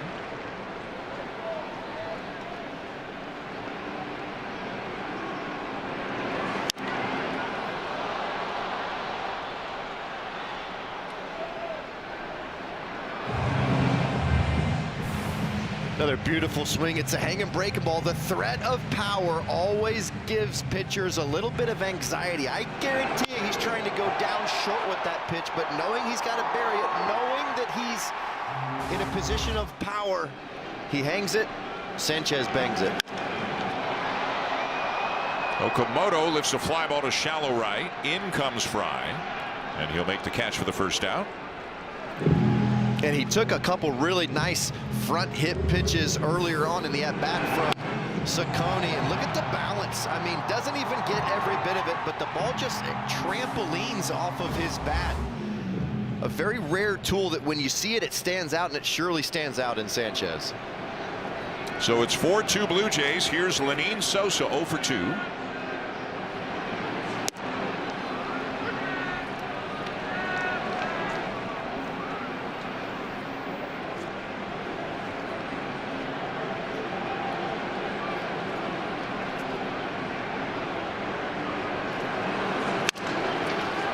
Pulls a ground ball to short. Rocchio comes around it and makes a very good throw to get him 2 down.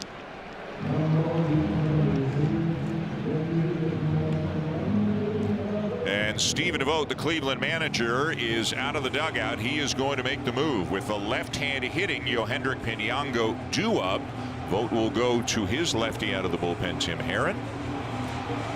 And we'll see what John Schneider may decide. Looks like Miles Straw is going to hit when we come back.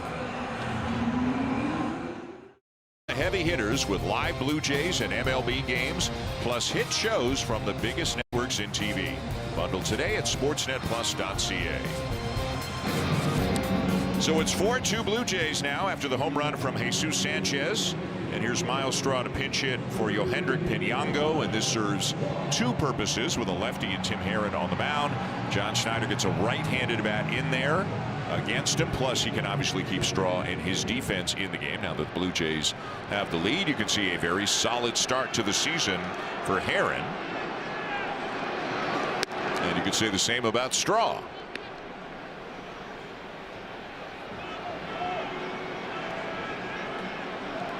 Hitting for average, he's popped a home run, always plays great defense.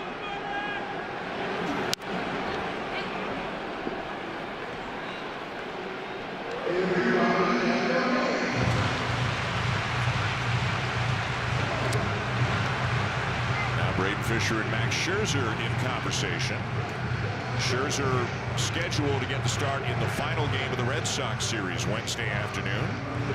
Dylan Cease tomorrow night. Trey Savage Tuesday night. 0-2. And a high fly ball to left center. Martinez, the left fielder, will make the catch. Straw and the Blue Jays are retired. But they've got a 4-2 lead right now, and it's going to be Tyler Rogers coming out of the bullpen for the Blue Jays with a lead because Jesus Sanchez hit one out, his 4th of the season. 4-2 Jays going to the 7th.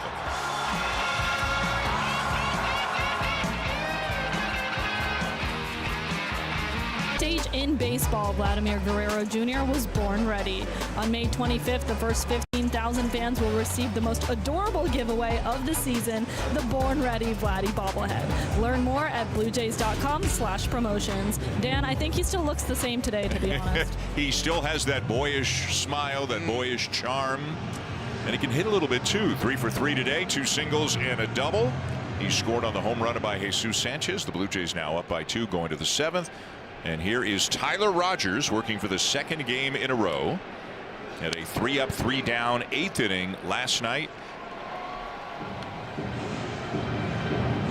Got a defensive change. Miles Straw remains in the game and left after pinch hitting for Yohendrick Pinango. Top of the order, Juan, Martinez, and Ramirez. So Rogers is getting the best that the Guardians have to offer, and keep in mind the Guardians are out of ABS challenges, so even if Quan didn't like that, there wasn't anything he could do about it. The Blue Jays still have 1 remaining. The 0-2 from Rogers. He got him. Swing and a miss, and he strikes out a very difficult guy to strike out on 3 pitches. Ho-hum, just another quiet result from Rogers. Check out this backdoor slider. Excuse me, Dan, that looks like a fastball. I'm sorry about that. Fastball, a little upshoot action, little Jenny Finch action to get Quan. Fooled me too. Angel Martinez thinking about bunting. He takes a strike. The lowest release point in the majors, and just has been everything the Blue Jays could have asked for and more in his first month here. Just coming in and getting big out after big out in big spot after big spot. Max Scherzer's like, that's some funky stuff going on the mound right now. He has been incredibly effective over the years and incredibly durable too.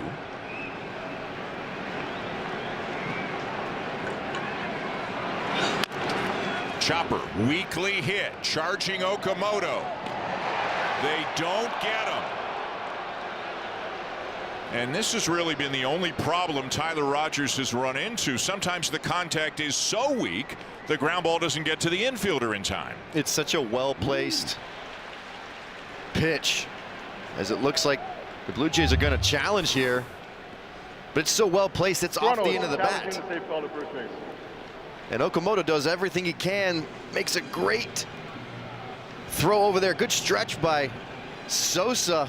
Yeah. He's out. He gone. He's out. Good transfer right there. That's a very easy ball to bobble, considering you've got to really get it out of the leather, get it into the grip of your hand, and let it go very quickly with zero room for error. Crew Chief Adrian Johnson. The crowd has already made its verdict after seeing it on the Jumbotron. The call on the field is overturned. The runner is out. Toronto will retain the challenge. Good challenge by the replay room, and another good defensive play by Kaz Okamoto.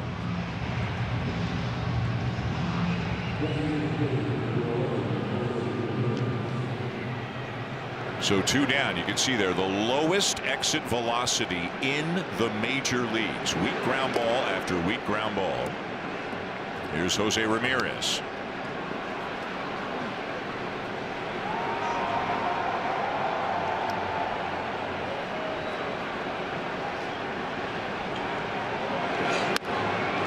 That's a strike. 1-1. Oh, he can hit that outside corner against a left-handed batter as well as anybody.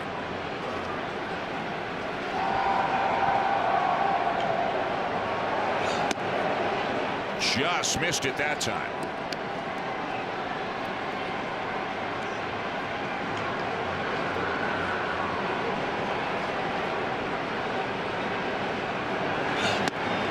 And just missed it again. It's 3-1. But you've talked a few times this weekend. Ramirez wants to pull the ball, whatever side he's hitting on, so stay away from him. Absolutely. Love this. Ground ball to first. Sosa's got it. And another 3-up, 3-down inning for Tyler Rogers, getting the top of the order of the Guardians.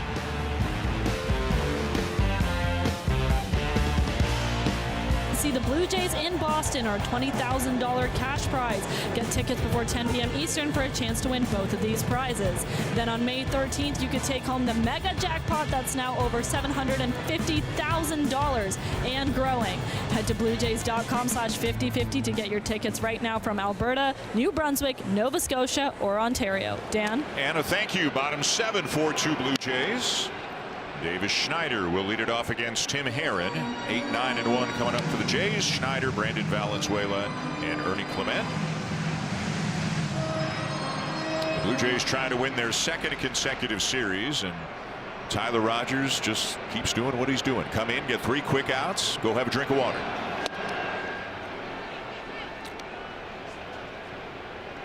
It's going to be Jeff Hoffman in the bottom of the 8th inning. So as you know, Hoffman is not the closer at the moment for the Blue Jays. John Schneider taking him out of the 9th inning, wanting to lower the leverage, help to get him back on track. And they opted for Rogers against the top of the order in the 7th. But it is going to be Hoffman against the 4, 5, 6 hitters of the Guardians in the bottom of the 8th. And John Schneider has said repeatedly, so it bears repeating, Jeff Hoffman is going to be an important part of this team and is going to be needed to get big outs on this team. They just want to lower the temperature a little bit and help them get back on track. And I like the matchups that could potentially be there unless manager Stephen Vogt decides to go otherwise. Hoskins, Fry, Schneemann, just the way their swings profile, it seems like a good pocket for Hoffman. He does have guys like Kyle Manzardo and Chase DeLauder, a couple of left-handed bats who are generally in there. He's got those guys available to come in off the bench.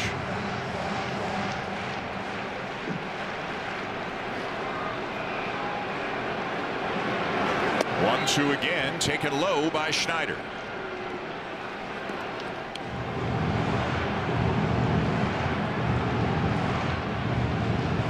Ernie Clement, a couple of spots away.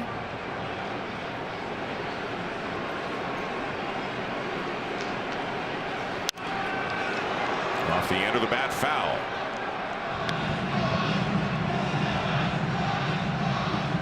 So back to the Blue Jays bullpen. Louis Varland threw 30 pitches last night. We don't know if he's available, but if he is, obviously they are holding him back for the 9th inning.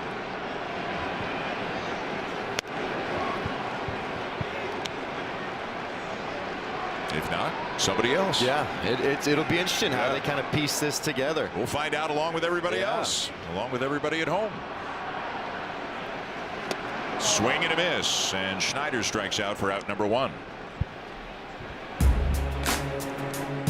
Catch every pitch with Canada's most reliable 5G Plus network and best 5G Plus network.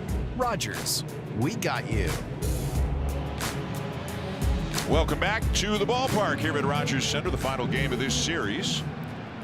Blue Jays trying to win their 2nd consecutive series, up 4-2 right now. Here's Valenzuela, who will hit from the right side now against the lefty Herron.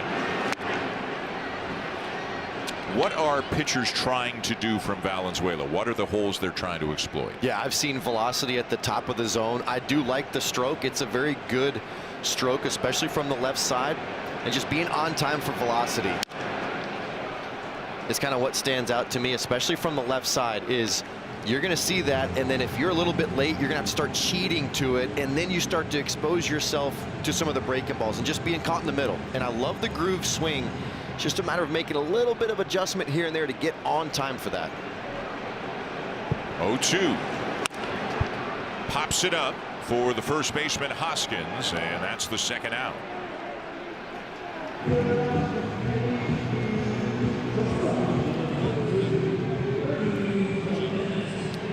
And it looks like a pitching change. Stephen Vogt just signaled to the bullpen he wants a right-hander to face Ernie Clement.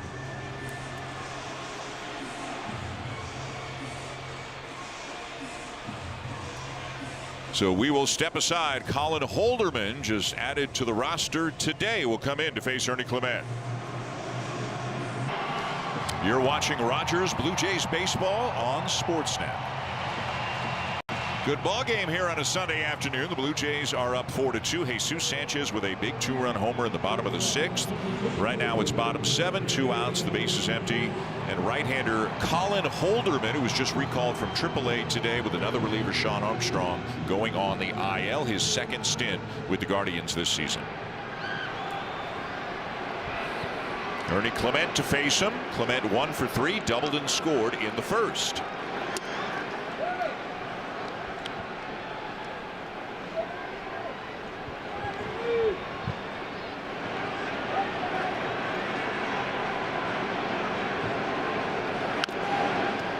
So the sweeper away, and then the 2-seamer running in. And that's what you're going to get from Holderman, especially from the right-handed hitting perspective. He's going to try and run it in on you, hard in, soft away with that sweeper. Lots of horizontal movement that he gets out of that arm slot.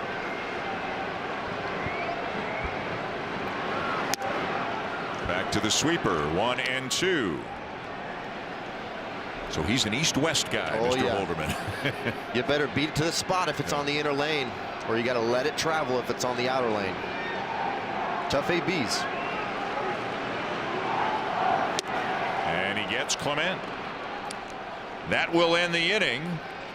4-2 Blue Jays going to the 8th. Jeff Hoffman is coming into the game. Let's go for a Blue Jays Central update with Jamie Campbell and Kevin Barker.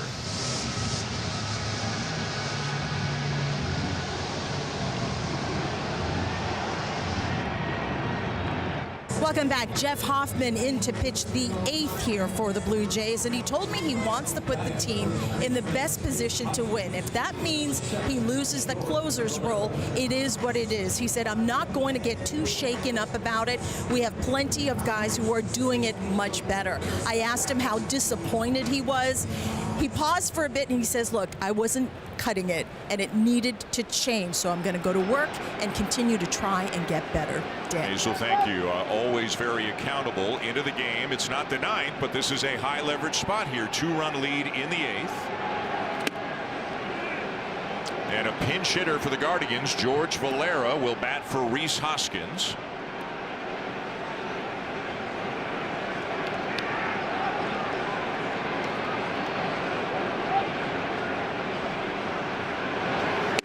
Fastball drilled in for a strike. It's 1-1. And it's hard. It's hard to be the closer on a really good team, a team that makes it to the World Series and look people in the face and take responsibility. It's exactly what he did with Hazel. And you just hope that he can kind of find his way.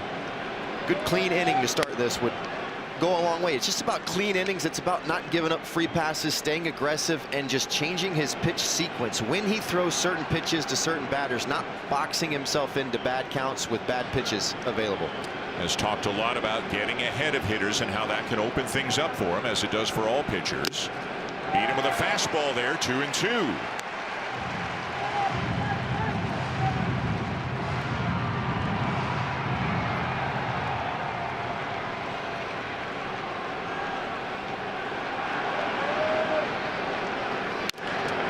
Chopped foul, a defensive swing there by Valera. Pete Walker back on the phone.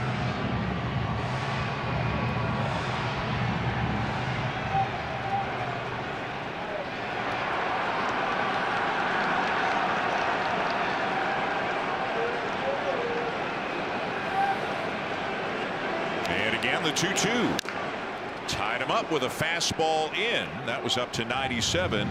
And has thrown a lot of fastballs in this at bat. Yep.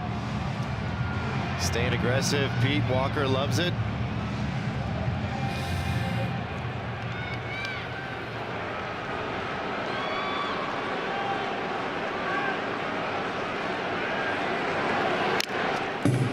One of the confusing things about Hoffman is the strikeout percentage is incredibly high. Like last I looked, it was second to Mason Miller. But there's also been the walks, the hit batters, a couple of big home runs, obviously, in critical spots. But at times he has been dominant. He just has not been able to sustain that consistently so far this year. The 2-2 and another foul off. He keeps going at him with fastballs, and Valera keeps spoiling him. See the sequence right there. Started him off with a breaker and then 5 consecutive heaters.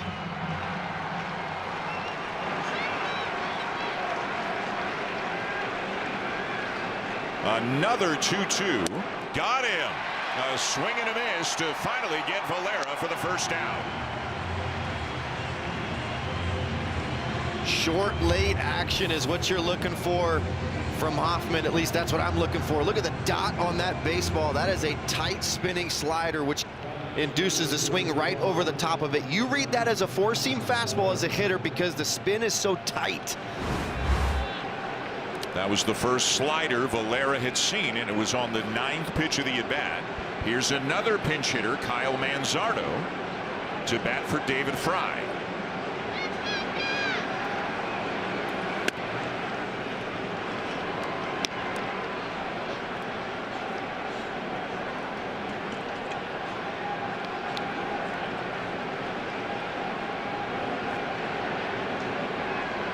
The 1-0 to Manzardo.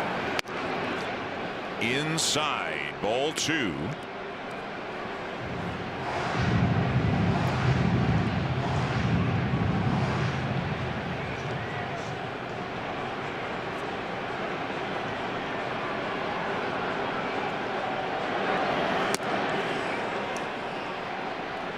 No swing, so it's 3-0.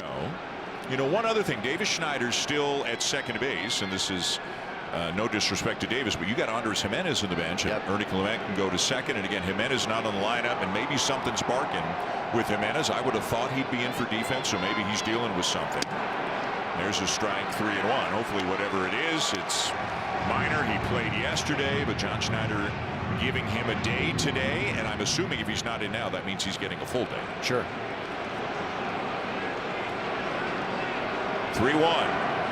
Outside, and a one-out walk to Manzardo.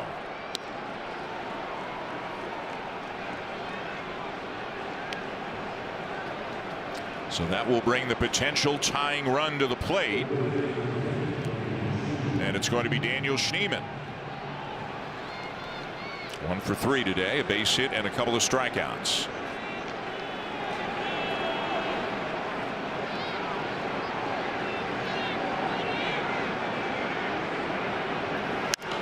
Fastball fouled off, 0-1.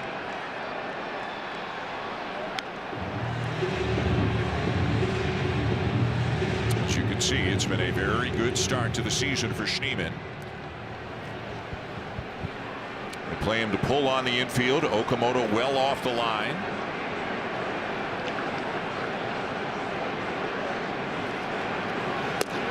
A splitter runs down and away. It's a ball and a strike.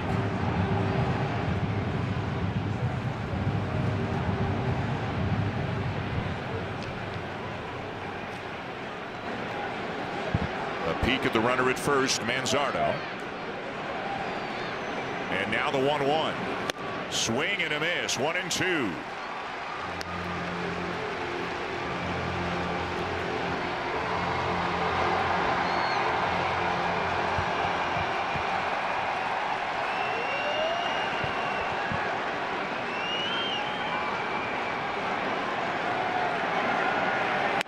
Up and away, 2-2. Got to 2 strikes quickly against Valera. Took him a long time to put him away, but he did. Then he walked Manzardo. And now 2-2 on Schneemann.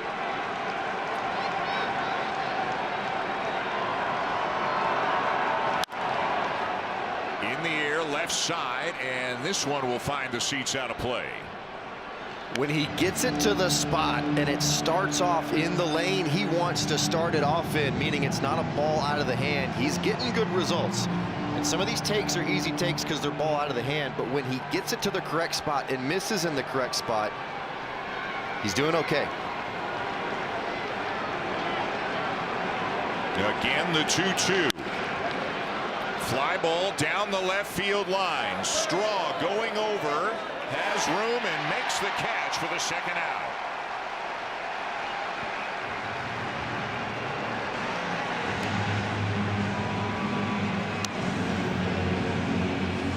So 20 pitches to get this far. Valera fouled off a bunch of pitches, but Hoffman does have 2 outs, and here's Juan Brito.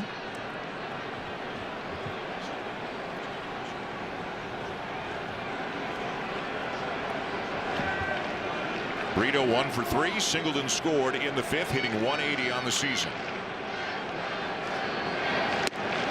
A slider for a strike.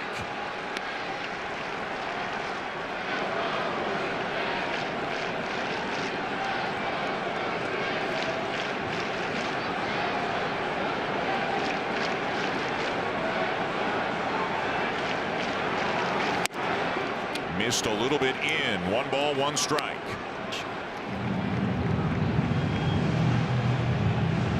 Fastball has been anywhere from about 95.5 up to 97 today for Hoffman.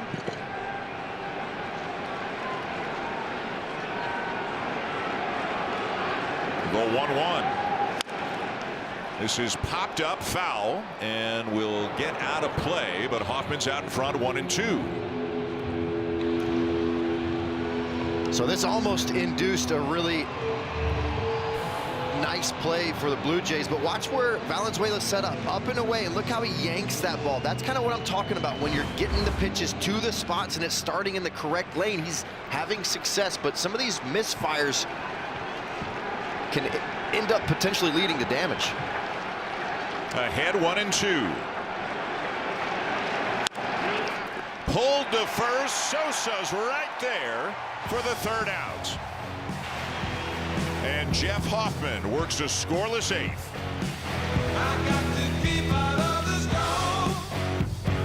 over the half century of Blue Jays baseball, and this is your chance to have 5 of those home runs on one shirt. Monday, May 11th, the first 15,000 fans will receive a Blue Jays Legendary Home Runs t-shirt giveaway presented by Ryobi. Where will you be for the next legendary moment? Learn more at bluejays.com/tickets. Dan? And a thank you. A close ball game here. The Blue Jays have played in a lot of these. They are up 4-2 going bottom 8 with Varsho, Guerrero, and Sanchez coming up. Holderman back on the mound for the Guardians. Varsho walked and scored in the first, has grounded out and struck out since. Manzardo remains in the game at first, and Valera remains in the game in right for Cleveland.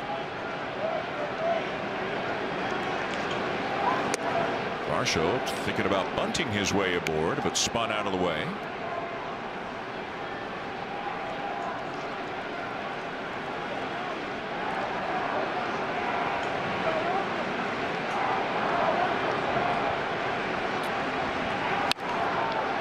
Hooks that one way foul, a breaking ball in, and it's 1-2, and it is indeed Louis Varland.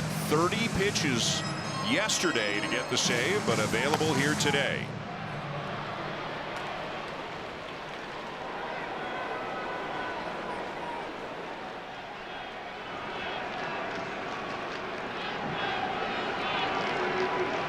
The 1-2 to Varsho.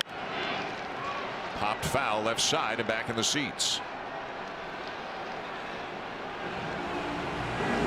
I guess we shouldn't be surprised Varland's available.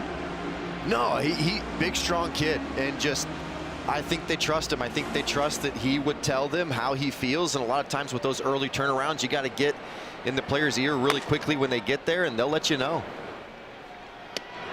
Swing and a miss on that two-seamer running away. Nasty stuff to get Varsho.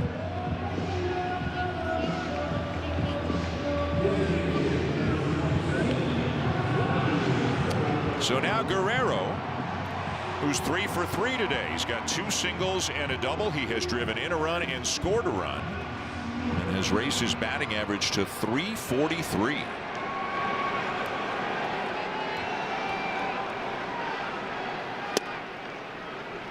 And a challenge coming from Guerrero. Modern challenges, right mark.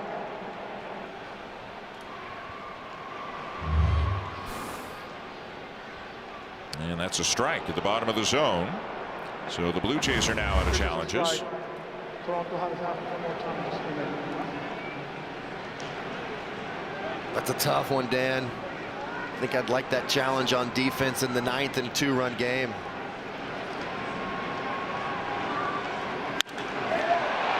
A well-hit ball to left field, but caught by a leaping Angel Martinez, who holds on for the second out. One of those blistering liners from Guerrero Jr. Hanging breaking ball, 109 off the bat. Ed takes a perfect route and full commitment to catch this ball, and I don't even think that he knew he actually caught it. Watch him kind of look as if he missed it. Oh, where am I? Where am I? Look. Oh. What a tremendous play. Guerrero tipping the cap. A little Spanish being spoken out there. Robbery in left field.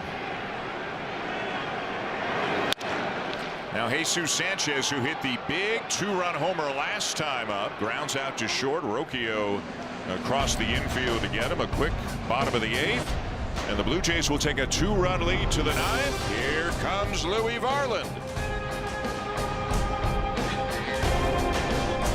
Series with the Boston Red Sox. Ranger Suarez will be on the mound for the Red Sox. Dylan Cease for the Blue Jays. The series continues Tuesday night. Trey Savage on the mound, then Wednesday afternoon with Max Scherzer. We'll have it for you tomorrow night, beginning with Blue Jays Central at 6:30 Eastern Time. First pitch at 7:07. The Red Sox without Alex Cora and 5 or 6 other coaches who were all fired yesterday. It has been a tough start to the season for the Red Sox, although they won yesterday and they're ahead of Baltimore today. The Blue Jays trying to win a series here today with Louis Varland on the mound again. Yeah, Varland started that 9th inning yesterday, getting Jose Ramirez to fly out. Thought, all right, here we go. But then gave up singles to Hoskins and Valera. Manzardo came on to pinch hit, and then he was in a heap of trouble, but finally was able to retire it by getting Naylor and Rocchio to punch out. A couple really nice changeups in that outing. Chase DeLauder will pinch hit for Austin Hedges to begin the 9th inning. DeLauder did not see Varland in yesterday's game. Very talented rookie, 5 home runs in his first 7 games this year, but has gone into a bit of a mini slump the last couple of weeks. Sends a fastball down the left field line, but he's late on it. It's out of play, 1-1.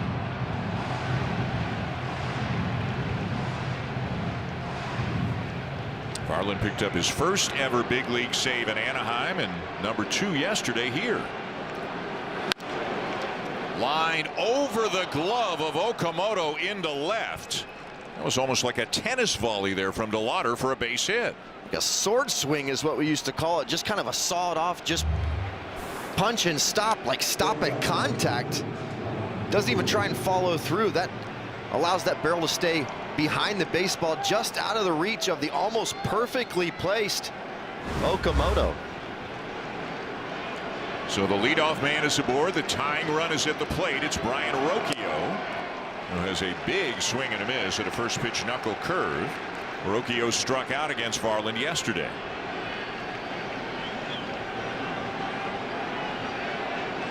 Okamoto in at third. Sosa holding on the runner at first. And it's a ball and a strike on Rocchio. The Guardians really made Varland work in yesterday's game. A run on 3 hits. There was also a walk. They loaded the bases. Swing and a miss. 1-2.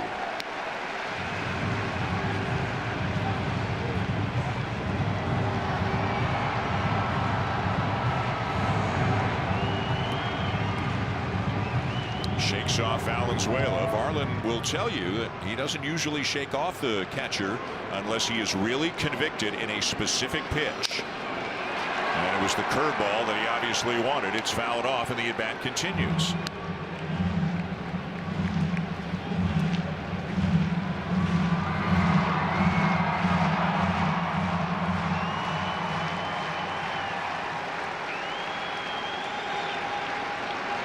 Again, the 1-2, and a fastball misses up and away.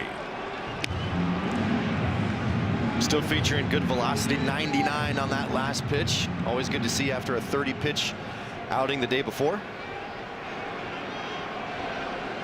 DeLauder the lead, and the 2-2 pitch. Another fastball, and it's fouled off.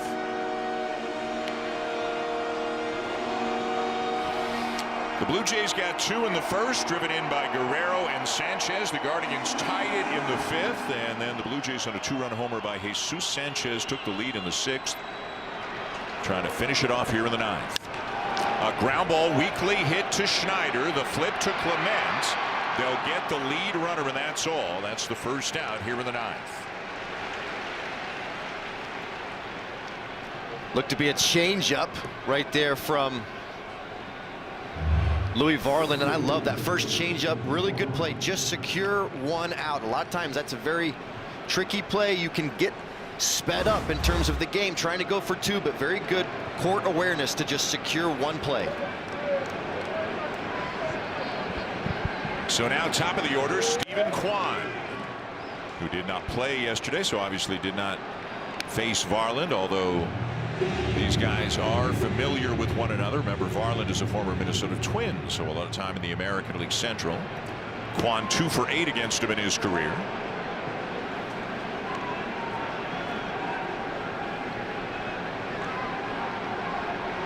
Kwan 1 for 4.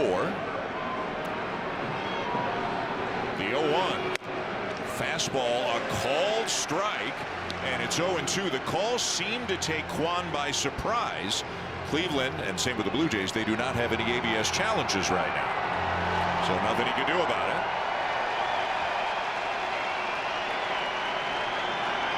The 0-2 stays with the fastball, misses high.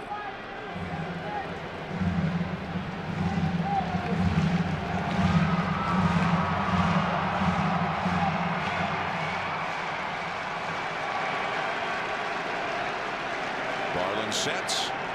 And the 1-2 out of play.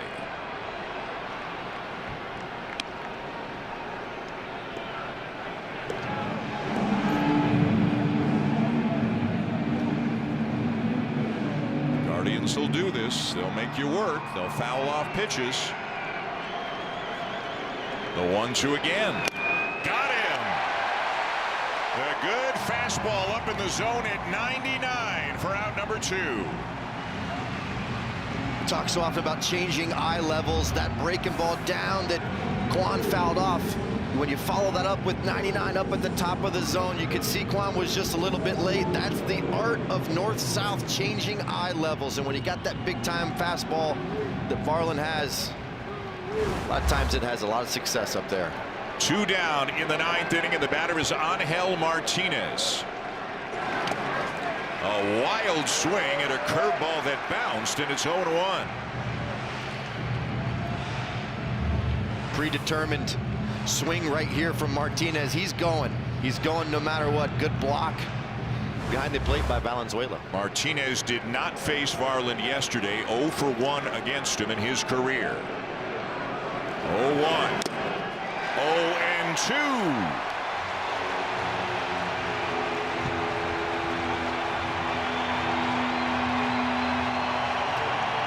Smart right here. Don't try and rush the outcome. You're in count leverage.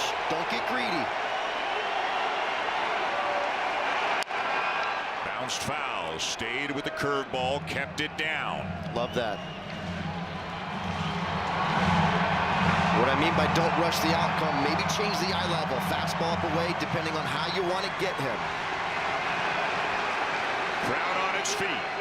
0-2 again. Did he go? No, says Quinn Wolcott down at third.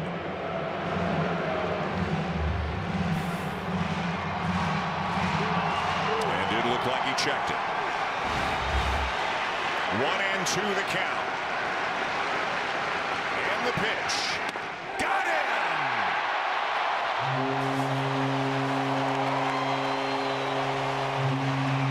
Another save for Louis Varland, and another series win for the Blue Jays as they take 2 out of 3 from the Guardians. Absolutely huge for the Blue Jays. They came out with a ton of energy in this game. It started right out the gate with Clement's leadoff double, eventually scoring, and then that big blast from Sanchez. The threat of power behind Vladdy, such a big thing for the Blue Jays. They needed this W. Hopefully they can carry a ton of this momentum into a series versus the Red Sox. They are clearly still figuring things out, hoping to get healthy, but they are starting to play a little bit better, starting to string some wins together, and they win the series from the Guardians. Time now for Blue Jay Central with Jamie and Kevin.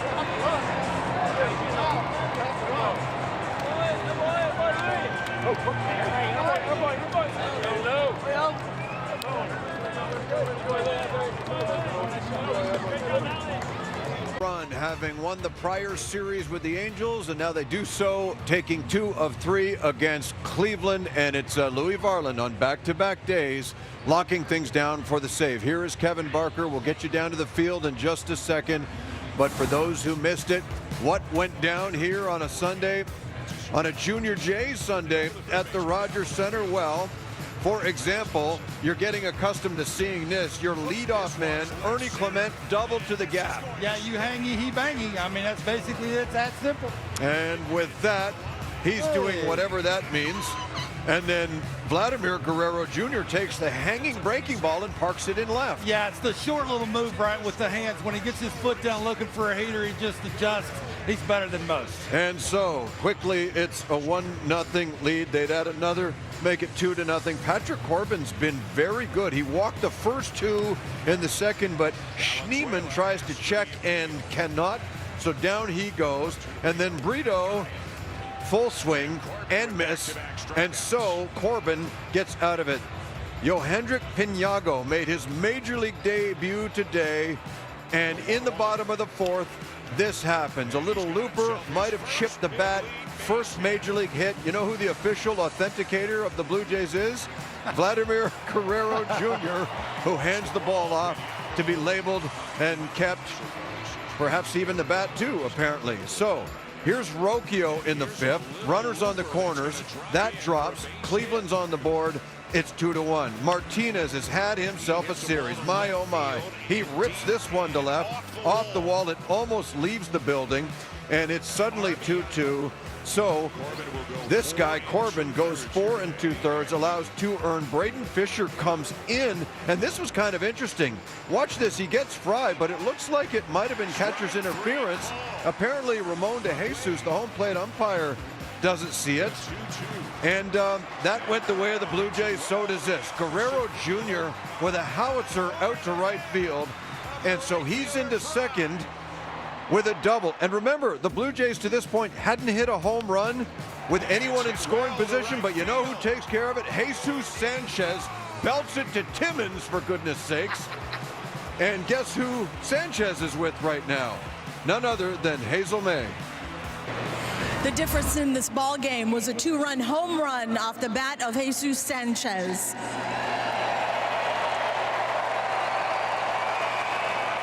Jesus, in that at-bat, you were down 0-2, and then you watched 3 straight balls go by. What are you thinking after you see that sinker for a ball, and now the count is full? In that situation, I was looking for fastball and the whole bat. Then he throw like the curveball. I make the adjustment, and I hit the homer. You absolutely did hit the home run. You told me that part of the adjustment you made